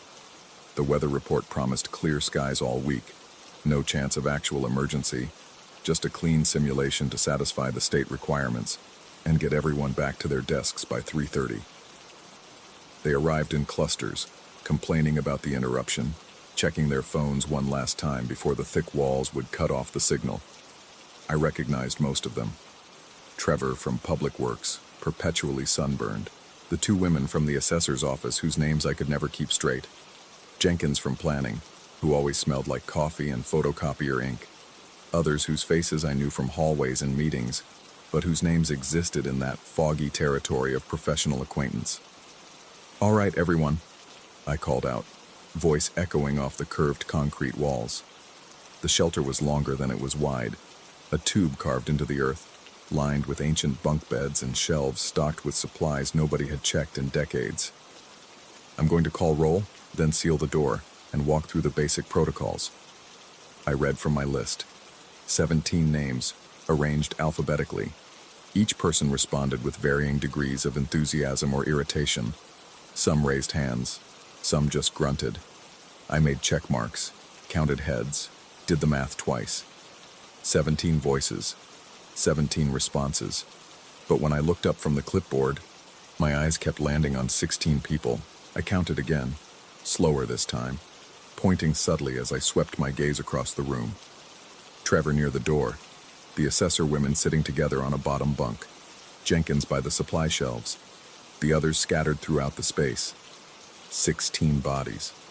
I counted 3 more times, certain I was miscounting somehow, losing track in the dim lighting or the way people shifted and moved. 16. "Everyone stay put for a second," I said, trying to keep my voice level. "I need to do a quick recount." I called roll again. 17 voices answered.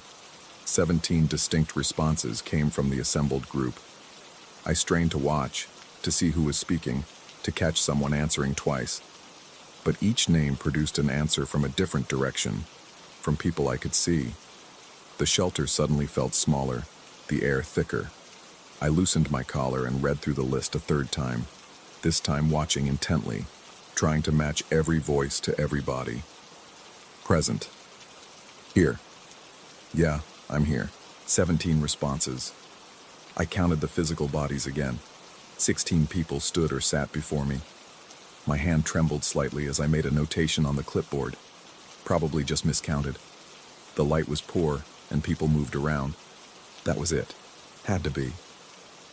I proceeded with the drill, explaining the water purification tablets, the emergency rations, the ventilation system, the radiation detectors that probably didn't work anymore. My voice sounded strange in the enclosed space, bouncing back at odd angles. Some words seemed to arrive at my ears before I finished saying them. Others vanished entirely, swallowed by the concrete. After 40 minutes of protocols, I checked my watch. 2:47. That seemed wrong. We'd started at 2 Kong, and I'd only covered what should have been 20 minutes of material, unless I was going slower than I thought. Or unless... I glanced at the wall clock, the old industrial kind with hands that clicked audibly with each passing second. It read 2:40, 7 minutes difference.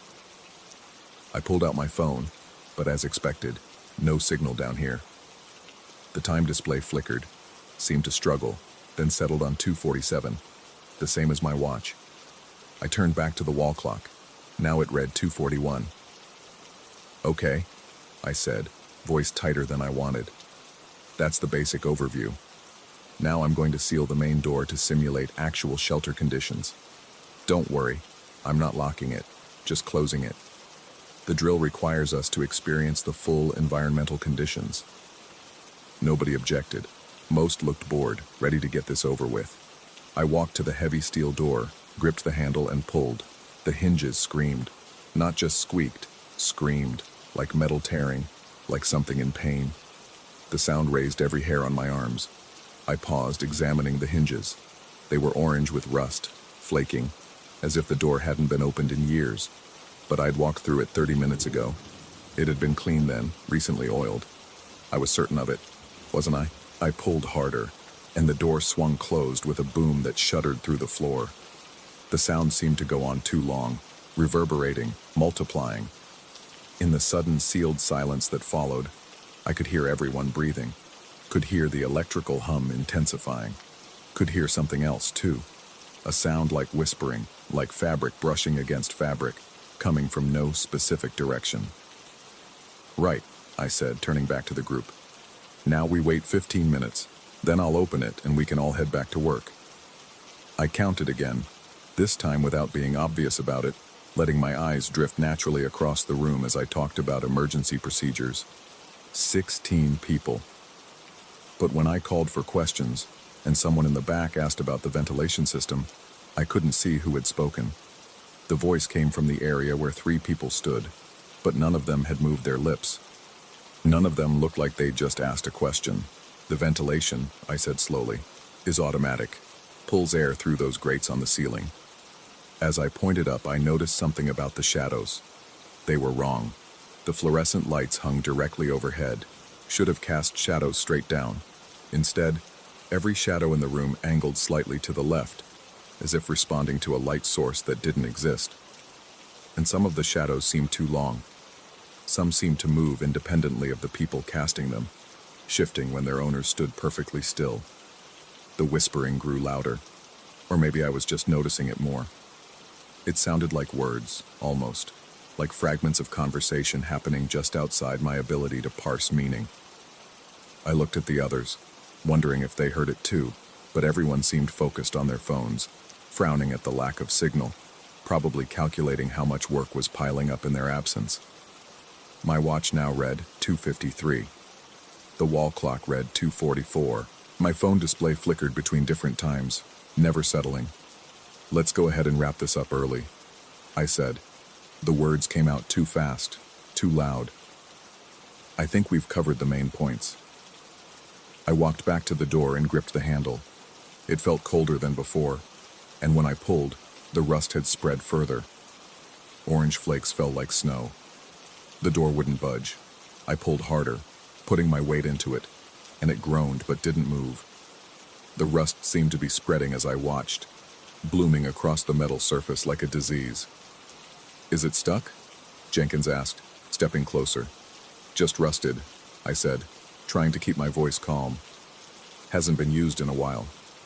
But that was impossible. We'd walked through it less than an hour ago. Let me help, he said, and together we pulled. The door screeched, moved an inch, then 2 inches, then stuck again. Through the narrow gap, I could see the stairs leading up, but they looked different now. The concrete was crumbling, water-stained, covered in something that might have been moss. The single bulb at the top of the stairs was dark. Everyone stay calm, I said, though nobody seemed particularly worried yet. I'm going to check the emergency exit. The shelter had a second exit at the far end, a tunnel that supposedly led to the basement of the library 2 blocks away. I'd never actually checked it, just verified on the blueprints that it existed. I walked the length of the shelter, past the bunks and supplies, my footsteps echoing. The others stayed near the main door, watching me. The emergency exit was sealed. Not just closed, sealed. Someone had welded it shut, thick beads of metal running along the seams. The weld marks looked old, covered in the same rust that was consuming the main door. A small plaque next to it read, "Emergency exit, authorized personnel only." But I was authorized personnel. I was the coordinator. This was my drill, I turned back to face the others, my heart hammering. 16 people stood watching me. I counted again.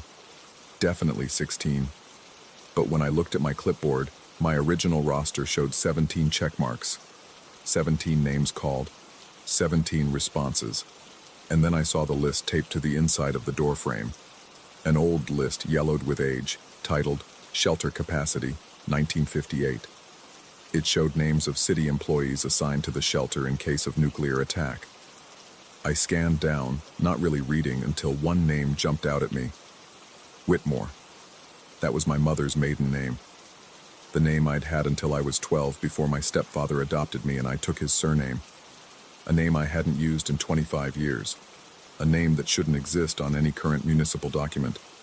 But there it was. Third from the bottom. D. Whitmore, Emergency Coordinator. My first name was David. Something wrong? Trevor asked. His voice sounded distant, muffled, like he was speaking through layers of cloth. I looked at him, really looked, and noticed his sunburn was fading. Not healing, fading like old paint until his skin was the color of paper, the color of someone who hadn't seen the sun in decades. The two women from the assessor's office sat on the bunk, and I realized I couldn't quite focus on their faces. Every time I tried to look directly at them, my eyes slid away, found something else to fix on. The door's stuck, I said, my mouth dry. We need to find another way out. Why? Jenkins asked. The drill isn't over yet. The drill is over. I'm calling it. Everyone to the main door. We're going to. But you haven't finished the protocols, someone said. I couldn't tell who. The voice came from everywhere and nowhere. I looked at my clipboard again. 17 names, but now there was something written in the margin, in handwriting that looked like mine, but wasn't. Subject unable to recognize discrepancy. Recommend extended observation. I dropped the clipboard. The sound of it hitting concrete echoed wrongly, like it fell much farther than 3 feet. Who wrote this? I demanded, picking it up again. The notation was gone. Just the names remained. 17 names. But when I counted the people in front of me, really forced myself to count, pointing at each person, saying numbers out loud, I got to 17. How was that possible?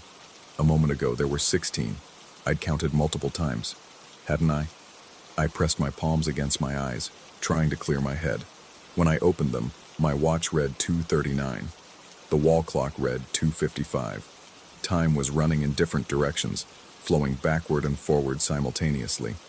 Has anyone else noticed the time? I asked. My voice cracked.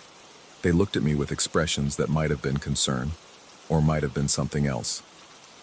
In the flickering fluorescent light, their faces seemed to shift, to become unfamiliar, to belong to people I'd never seen before. You seem stressed, Trevor said, or someone who might have been Trevor. Why don't you sit down? I need to open the door, I said, walking back to it. The rust had consumed the entire surface now, spreading to the surrounding concrete. I pulled, and metal flaked away in my hands. The door wouldn't move. Through the gap I could see the stairs, but they seemed to extend much farther up than I remembered, disappearing into darkness. I pulled out my phone again. No signal. The time display cycled through numbers. 2:47, 2:33, 2:61, 3:12, 1:45. Impossible times, broken times. In the reflection of the dark screen, I saw the shelter behind me, and I saw 18 people standing there, watching me. 18 shadows on the wall, 18 distinct silhouettes. I spun around, counted frantically. 17 people. Just 17. Same as before. I looked back at my phone's dark screen. 18 reflections. Who else is here? I whispered. Nobody answered. The whispering sound grew louder, resolved into something like words. Present, present, present, present. I looked at the old list again, the one from 1958. 17 names of city employees assigned to the shelter. And I noticed something I'd missed before. A small notation at the bottom, in faded red ink. Drill conducted October 9, 1958. Door malfunction. 17 personnel unaccounted for. Today was October 9th. My hands were shaking as I pulled out my wallet, found my driver's license. It showed my current name, my current address. But when I held it up to the dim light, I could see something else beneath the laminate, like a ghost image. Another name, another date. D. Whitmore, born 1931. That would make me 94 years old. "I think we should continue the drill," Jenkins said, his coffee smell fading, replaced by the scent of earth and old paper. "After all, we haven't finished yet." The wall clock's hands began spinning backward, faster and faster. My watch face cracked, and the hands fell off. The fluorescent lights flickered in patterns that seemed meaningful, seemed like code, seemed like messages I almost understood. I counted the people one more time. This time, I saw 19. Or maybe I'd always seen 19. Maybe I'd been miscounting from the beginning. Maybe I was one of them, had always been one of them, standing in this shelter calling roll, coordinating a drill that never ended. I looked at my clipboard. My name wasn't on the list of participants. It should have been. The coordinator always added themselves to the roster. But my name wasn't there. Neither Whitmore nor my current surname appeared anywhere on the paper. "Where's my name?" I asked, my voice small. "You're the coordinator," Trevor said, and his face was finally coming clear. He looked exactly like the photograph I'd seen in the old city records, the one from 1958, the one of the first emergency coordinator, the one who died in... "I need to get out," I said, pulling at the door again. The rust came off in sheets, but beneath it was more rust, infinite layers of corrosion, metal decaying faster than I could uncover it. Behind me, 17 voices, or 18, or 19, began to speak in unison. Present. I found myself responding automatically, the word pulled from my throat by some muscle memory I didn't remember developing. Present. The light stabilized. The humming stopped. Time settled into something regular, though I couldn't say what that time was. The door stood before me, red with rust, sealed by decades or minutes or both. And I understood, with a clarity that felt like falling, that I'd been here before. That I'd run this drill before, that I'd counted these people before, always finding different numbers, always finding one extra, always finding myself on lists I shouldn't be on. That somewhere above us, the courthouse stood in sunlight, and somewhere in its offices, someone was probably scheduling next quarter's emergency drill. And somewhere beneath their feet, in the shelter nobody used anymore, 17 or 18 or 19 people stood calling roll, counting voices, waiting for a coordinator to finish the protocols and open a door that rusted shut decades ago. I picked up my clipboard, looked at the list, and prepared to call roll one more time. Because the drill wasn't over yet. It never was. Story 12. The advertisement said the position required someone comfortable with solitude. I thought I understood what that meant. 6 months into caring for the Hargrove estate, perched on this forgotten stretch of Maine coastline, I've learned that solitude is not the absence of company. It's the presence of something that should not be there. The house stands 3 stories tall, gray clapboard siding weathered to the color of driftwood. A private pier stretches 200 feet into the Atlantic, its boards slick with spray even on calm days. The nearest town is 40 minutes by car, and the old service road floods during high tide. For weeks at a time, I see no one. The owners, whoever they are, communicate only through a property management company that emails monthly to confirm I'm still alive. Tonight marks the 14th consecutive evening I've found wet sand on the attic stairs. It begins the same way each time. I finish my rounds at sunset, checking the boathouse, securing the storm shutters, feeding the owner's collection of exotic plants in the solarium.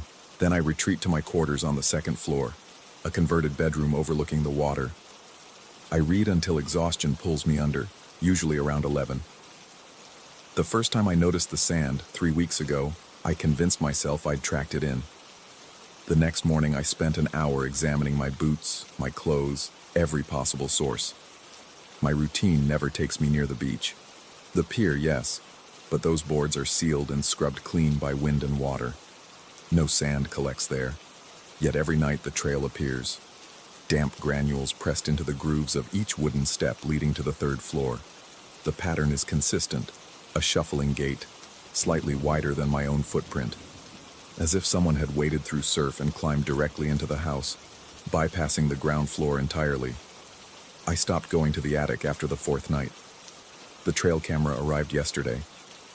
I'd ordered it using the estate's account, listing it as a security measure, property management approved without question. This afternoon I mounted it in the second floor hallway, lens aimed directly at the bottom of the attic stairs. The motion sensor would catch anything larger than a cat. I set it to record continuously after 9 p.m.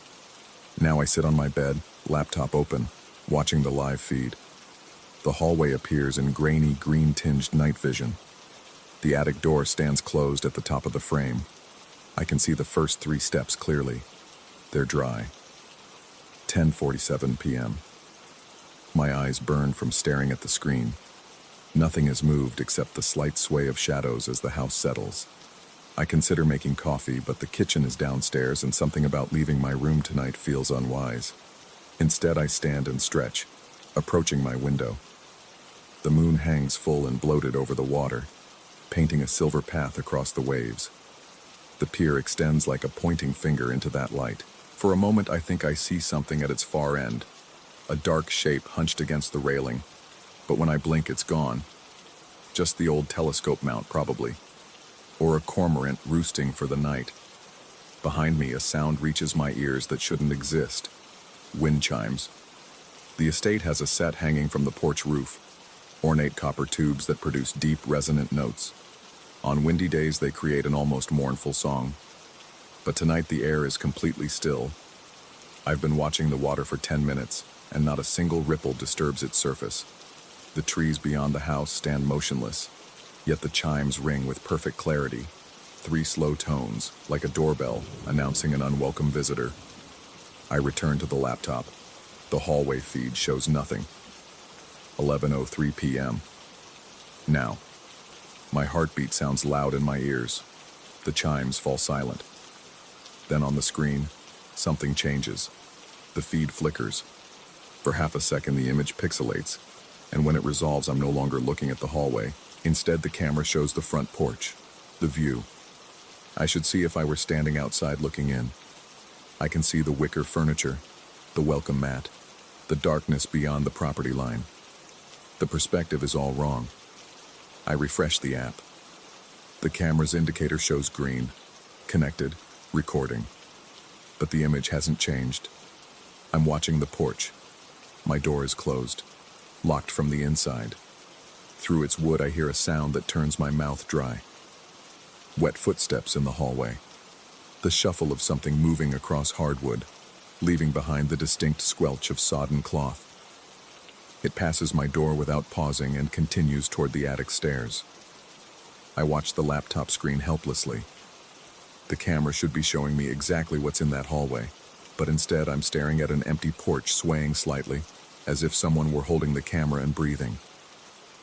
The attic door creaks open upstairs. Hinges I've never oiled protesting movement. I don't sleep. At 6 a.m. as dawn bleeds pale light through my curtains, I finally work up the courage to open my door. The hallway is dry. The attic door stands closed. When I climb those stairs, moving quickly, breath held, I find the usual scattering of wet sand on each step. The grains are cold against my fingertips. They smell of deep water and something else. Something organic and rotten, like seaweed left too long in the sun. The camera's memory card shows 7 hours of footage. I spend the morning reviewing it. At 11:04 p.m., the feed switches to that porch view. It remains there for 17 minutes. During this time, the image sways gently. At 11:21, it flickers back to the hallway view. The stairs are wet. I watch the timestamp. Nothing appears on camera. The sand simply manifests between one frame and the next, as if the stairs existed in 2 states simultaneously, and the camera could only capture one. I should leave. The rational part of my mind knows this. pack my things, drive to town, call the property management company and tell them to find someone else. But something keeps me here. Partly it's the money. This position pays far more than anything I'd find elsewhere. Mostly, though, it's a darker curiosity, a need to understand what's happening in this house. That afternoon, I searched the attic properly. The space is larger than I expected, running the full length of the house. Boxes of old files line one wall, their labels faded to illegibility. Furniture sits draped in sheets, humped shapes in the dusty half-light. A dress form stands in one corner, its headless torso somehow menacing. I find nothing that explains the sand, nothing that suggests a source of water. But I find something else. Behind a stack of portrait frames, I discover a blueprint tube. The papers inside are brittle with age, their edges yellowed and fragile. They show the house's original plans, dated 1887. I spread them across a steamer trunk and study the layout. The house matches exactly. Ground floor with its kitchen and dining room, second floor with 4 bedrooms, third floor with the open attic space. But there's an addition penciled in lighter ink, as if added after the initial design. A notation along the western wall. Viewing chamber, 12F8, access via solarium. I've cleaned the solarium daily for 6 months. It's a glass-enclosed room on the ground floor, filled with the owner's collection of rare ferns and orchids. The climate controls require constant monitoring. The western wall is solid brick, painted white, interrupted only by the copper piping of the watering system. According to these plans, there should be a door there.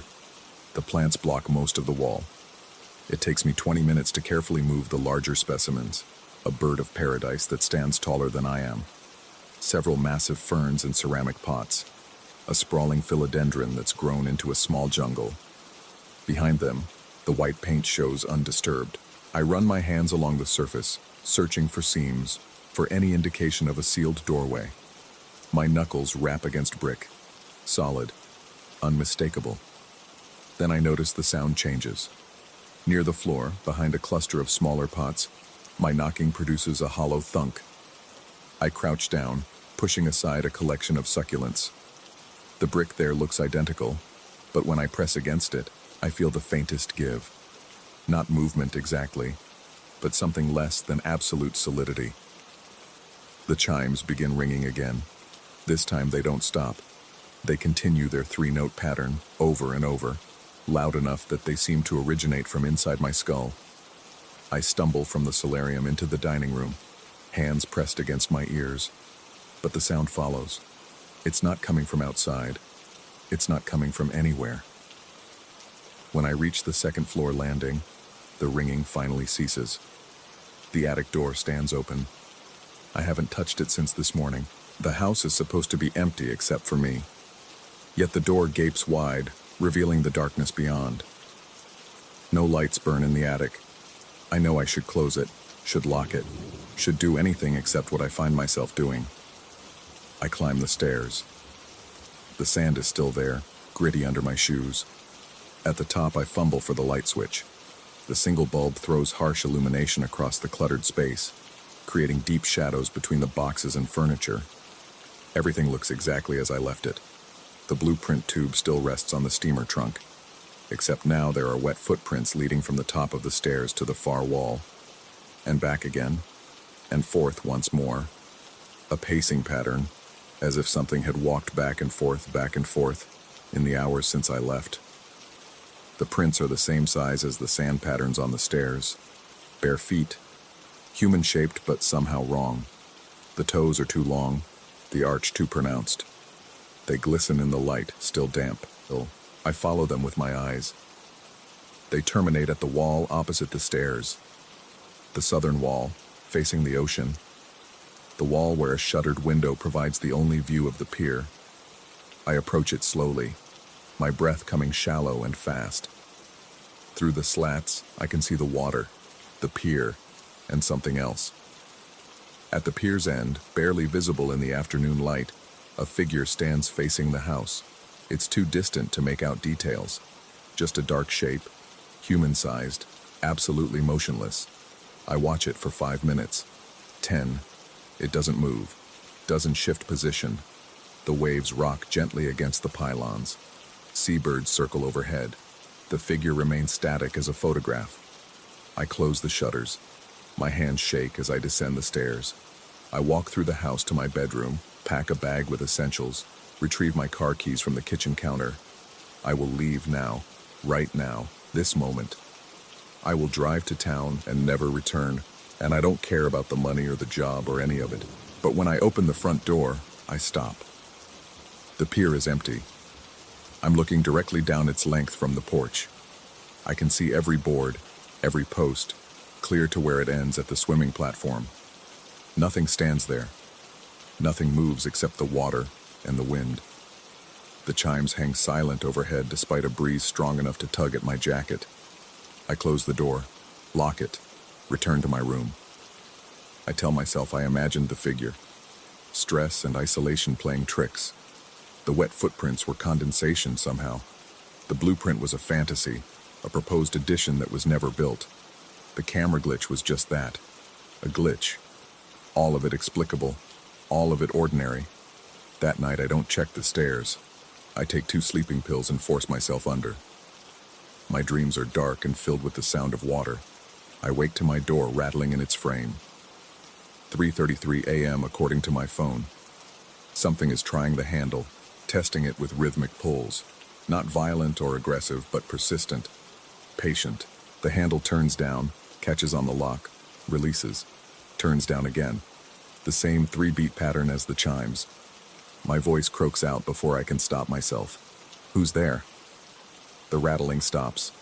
I hear wet breathing on the other side of the door. Close enough that water must be seeping under the gap. I imagine it pooling on the hardwood, spreading toward my bed. The breathing continues, thick and labored, like someone who surfaced from a deep dive and can't quite remember how to use their lungs. Then, in a voice that sounds like gravel washing back and forth in surf, wrong room. Footsteps shuffle away toward the attic. The stairs creak under weight. The attic door opens and closes. I don't move until dawn. When I finally emerge, shaking and exhausted, I find the hallway bone dry. No water, no sand. The attic stairs bear their usual damp granules, but nothing else. I search the entire second floor. Every room is empty and undisturbed, but when I go to the solarium to water the plants, I find them rearranged. The large specimens I moved yesterday have been returned to their original positions. The smaller pots are exactly where they were before. The wall is completely hidden again. It would have taken an hour to move everything back. The plants are heavy, some requiring 2 people to lift safely. I did not do this. I have not sleepwalked since childhood. Someone, something, put them back. That afternoon I take a hammer and flashlight to the solarium. I don't care about the plants anymore. I drag them aside carelessly, leaving soil scattered across the tile. When the wall is exposed, I swing the hammer at the hollow section. The brick cracks on the 3rd blow. Dust and fragments scatter. I keep swinging. Behind the brick is wood. Old water-stained boards covered in a thick patina of salt. I attack these with the claw end of the hammer, prying them loose. They come away in soggy chunks that smell of rot and ocean. Beyond them, darkness and air moving. A draft that carries the scent of deep water and something else. Something that might have once been human. I shine the flashlight through the gap. The viewing chamber is exactly 12 feet by 8 feet, just as the blueprints indicated. Empty except for a single wooden chair facing the interior wall. The wall that should look into the main house, but instead shows only brick. Wet footprints cover the floor. They lead from a drainage grate in the corner to the chair and back. Over and over and over. Decades of pacing worn into the boards. On the wall above the chair, someone has scratched words into the brick. I have to climb through the gap and stand on the chair to read them, my flashlight beam shaking. Watch the house, count the doors. When the wind stops, ring the bells, wrong room, wrong room, wrong room. The words repeat down the wall until they're worn too shallow to read. Hundreds of repetitions carved with fingernails or worse. Behind me, in the main house, the chimes begin to ring. I turn, and in the gap I've made, I see a figure standing in the solarium, watching me. It's dressed in what might once have been clothing but now hangs in rotted strips. Water streams from its form, pooling on the tiles. Its face is a mass of barnacles and soft flesh, features smoothed away by time and tide, but the eyes remain. They fix on me with an intensity that communicates across the space between us. This is my room. You're in the wrong one. I scramble back, dropping the flashlight. It rolls across the floor, its beam illuminating wet footprints that are appearing on the boards around the chair. Fresh prints, made by nothing I can see. They circle me, getting closer. The walls seem to contract. The smell of deep water fills my nose, my throat, my lungs. I lunge for the gap. My hands find brick and I pull myself through, tearing my shirt, scraping skin. I tumble into the solarium, gasping. When I look back, the figure is gone. But the footprints in the chamber continue their endless pacing. That was 3 hours ago. I've sealed the gap with the bricks I removed, mixing them with potting soil and water to create a crude mortar. The plants are back in position. Everything looks normal, undisturbed. I should leave. I know this. But night is falling and the road floods at high tide, and something tells me that leaving in darkness would be worse than staying. So I sit in my room with the door locked and my laptop open. The trail camera shows the hallway. The attic stairs. The feed is stable tonight. Clear. It's 10:45 p.m. now. In 2 minutes, if the pattern holds, the sand will appear. The door will open. Wet footsteps will shuffle past my room toward the attic. But I think I understand now. The viewing chamber was built to watch the house, to monitor it, to ensure something stayed inside, and whatever, was given that job took it so seriously that they continued even after death, pacing from the drain to the chair, coming up through the plumbing, checking the rooms, making sure everything is where it should be. Wrong room, it said, because I wasn't in the viewing chamber where I was supposed to be, where something thinks I should be. The chimes begin their 3-note song. My door handle starts to turn.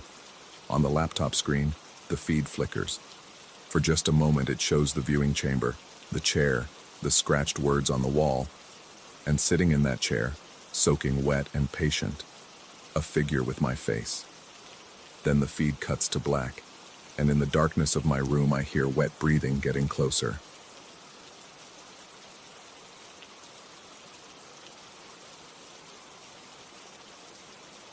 Story 13.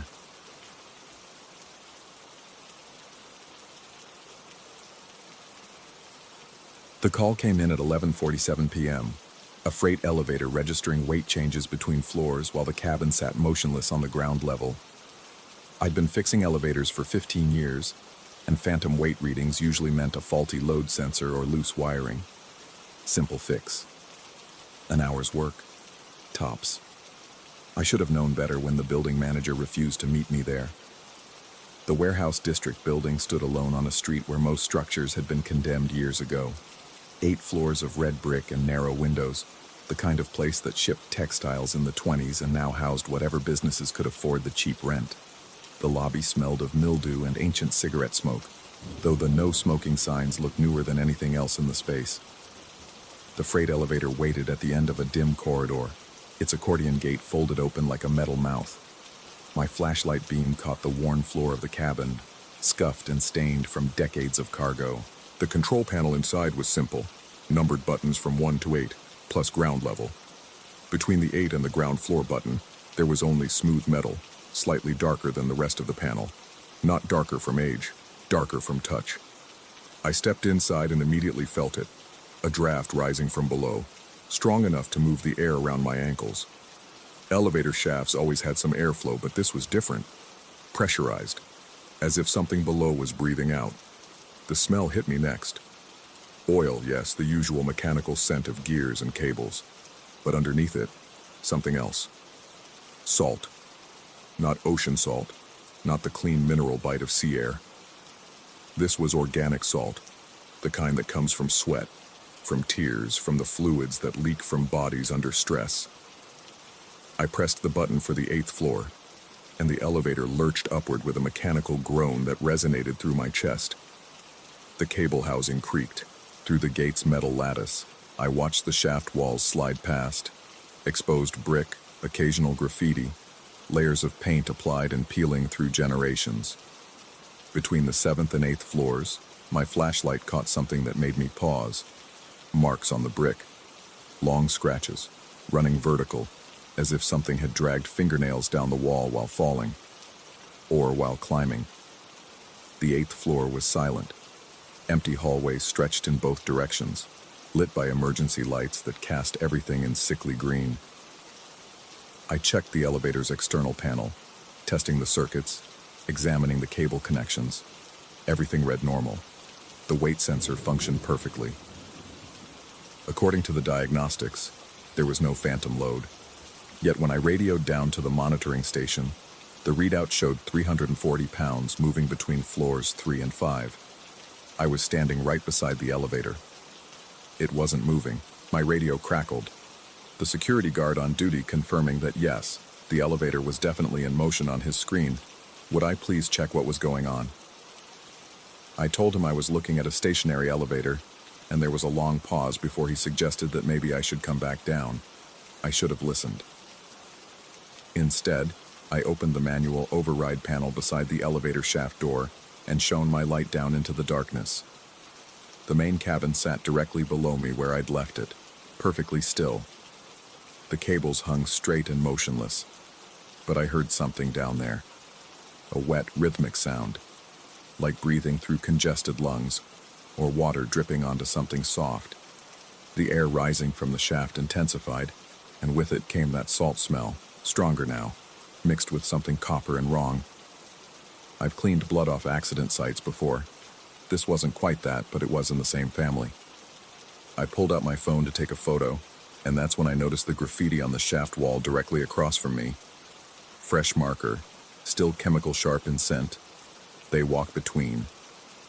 My light caught more scratches in the brick below the message, deep gouges that descended into the darkness. Something had been desperate to go down, or desperate to climb up. The freight elevator suddenly engaged, and I watched it rise from ground level with nobody inside. The cable housing whirred, and the counterweight descended past my position. I tracked the elevator's progress as it passed the 2nd floor, 3rd, 4th. It moved smoothly, professionally, as if operated by an expert hand. At the 5th floor, it stopped. The wet breathing sound intensified, echoing up the shaft. I leaned over the edge, angling my flashlight down. The elevator cabin sat there in the darkness, gate still open, empty, except for the handprints. They covered the interior walls, dozens of them, overlapping, pressed in something dark that reflected my light with an oily sheen. The prints were adult-sized, but wrong somehow. The fingers too long, the palms too narrow, as if someone had stretched a normal hand like taffy. My radio burst to life again. The guard's voice came through distorted, breaking up, but I caught the important words: weight increasing and 9th floor. There is no 9th floor, I said into the radio. The static intensified, and beneath it, I heard something else. Voices, maybe. Or the memory of voices, distant and pleading, asking about floors that didn't exist. The elevator began moving again, rising, past the 5th floor, 6th, 7th. I stumbled back from the shaft opening as it approached the 8th floor where I stood. My heart hammered against my ribs, and I noticed my hands were shaking as I gripped the flashlight. The cabin stopped at the 8th floor, the top floor, the last floor, and I stared through the gate's metal lattice at the interior. The handprints had multiplied. They covered every surface now, layered so thick in places that they formed shapes, patterns, almost like bodies pressed against the walls from inside. Then I saw the fingerprints on the outside of the cabin, right at eye level. Recent ones. Still wet. Someone had touched the exterior while the elevator was in the shaft, where no person could possibly stand. The elevator doors tried to close, but something blocked them. They opened again, stuttering, revealing the cabin's interior in strobing glimpses. Each time they opened, the handprints had shifted, moved, rearranged themselves into new configurations. I reached for my tools, intending to force a shutdown, and that's when I noticed the control panel inside the cabin had changed. The buttons now ran from 1 to 9, The ninth button glowed with a soft amber light that pulsed like a heartbeat. My phone rang. The building manager, calling to tell me that the previous elevator technician had quit after his first visit to the building 6 months ago. He'd left a note saying that some spaces existed between other spaces, and that freight elevators were never just about moving cargo up and down. They were about access, about doorways to places that used to exist, or would exist, or existed in ways we couldn't properly understand. The manager suggested I leave. He said I'd done enough, that they'd find someone else, that maybe the elevator didn't need fixing after all. But I was already stepping into the cabin. I don't know why. Professional curiosity, maybe. Or maybe because the handprints on the walls seemed to form arrows, all pointing up toward that ninth button. The gate closed behind me with a metallic shriek, and my hand hovered over the control panel. 8 buttons I understood. 1 I didn't.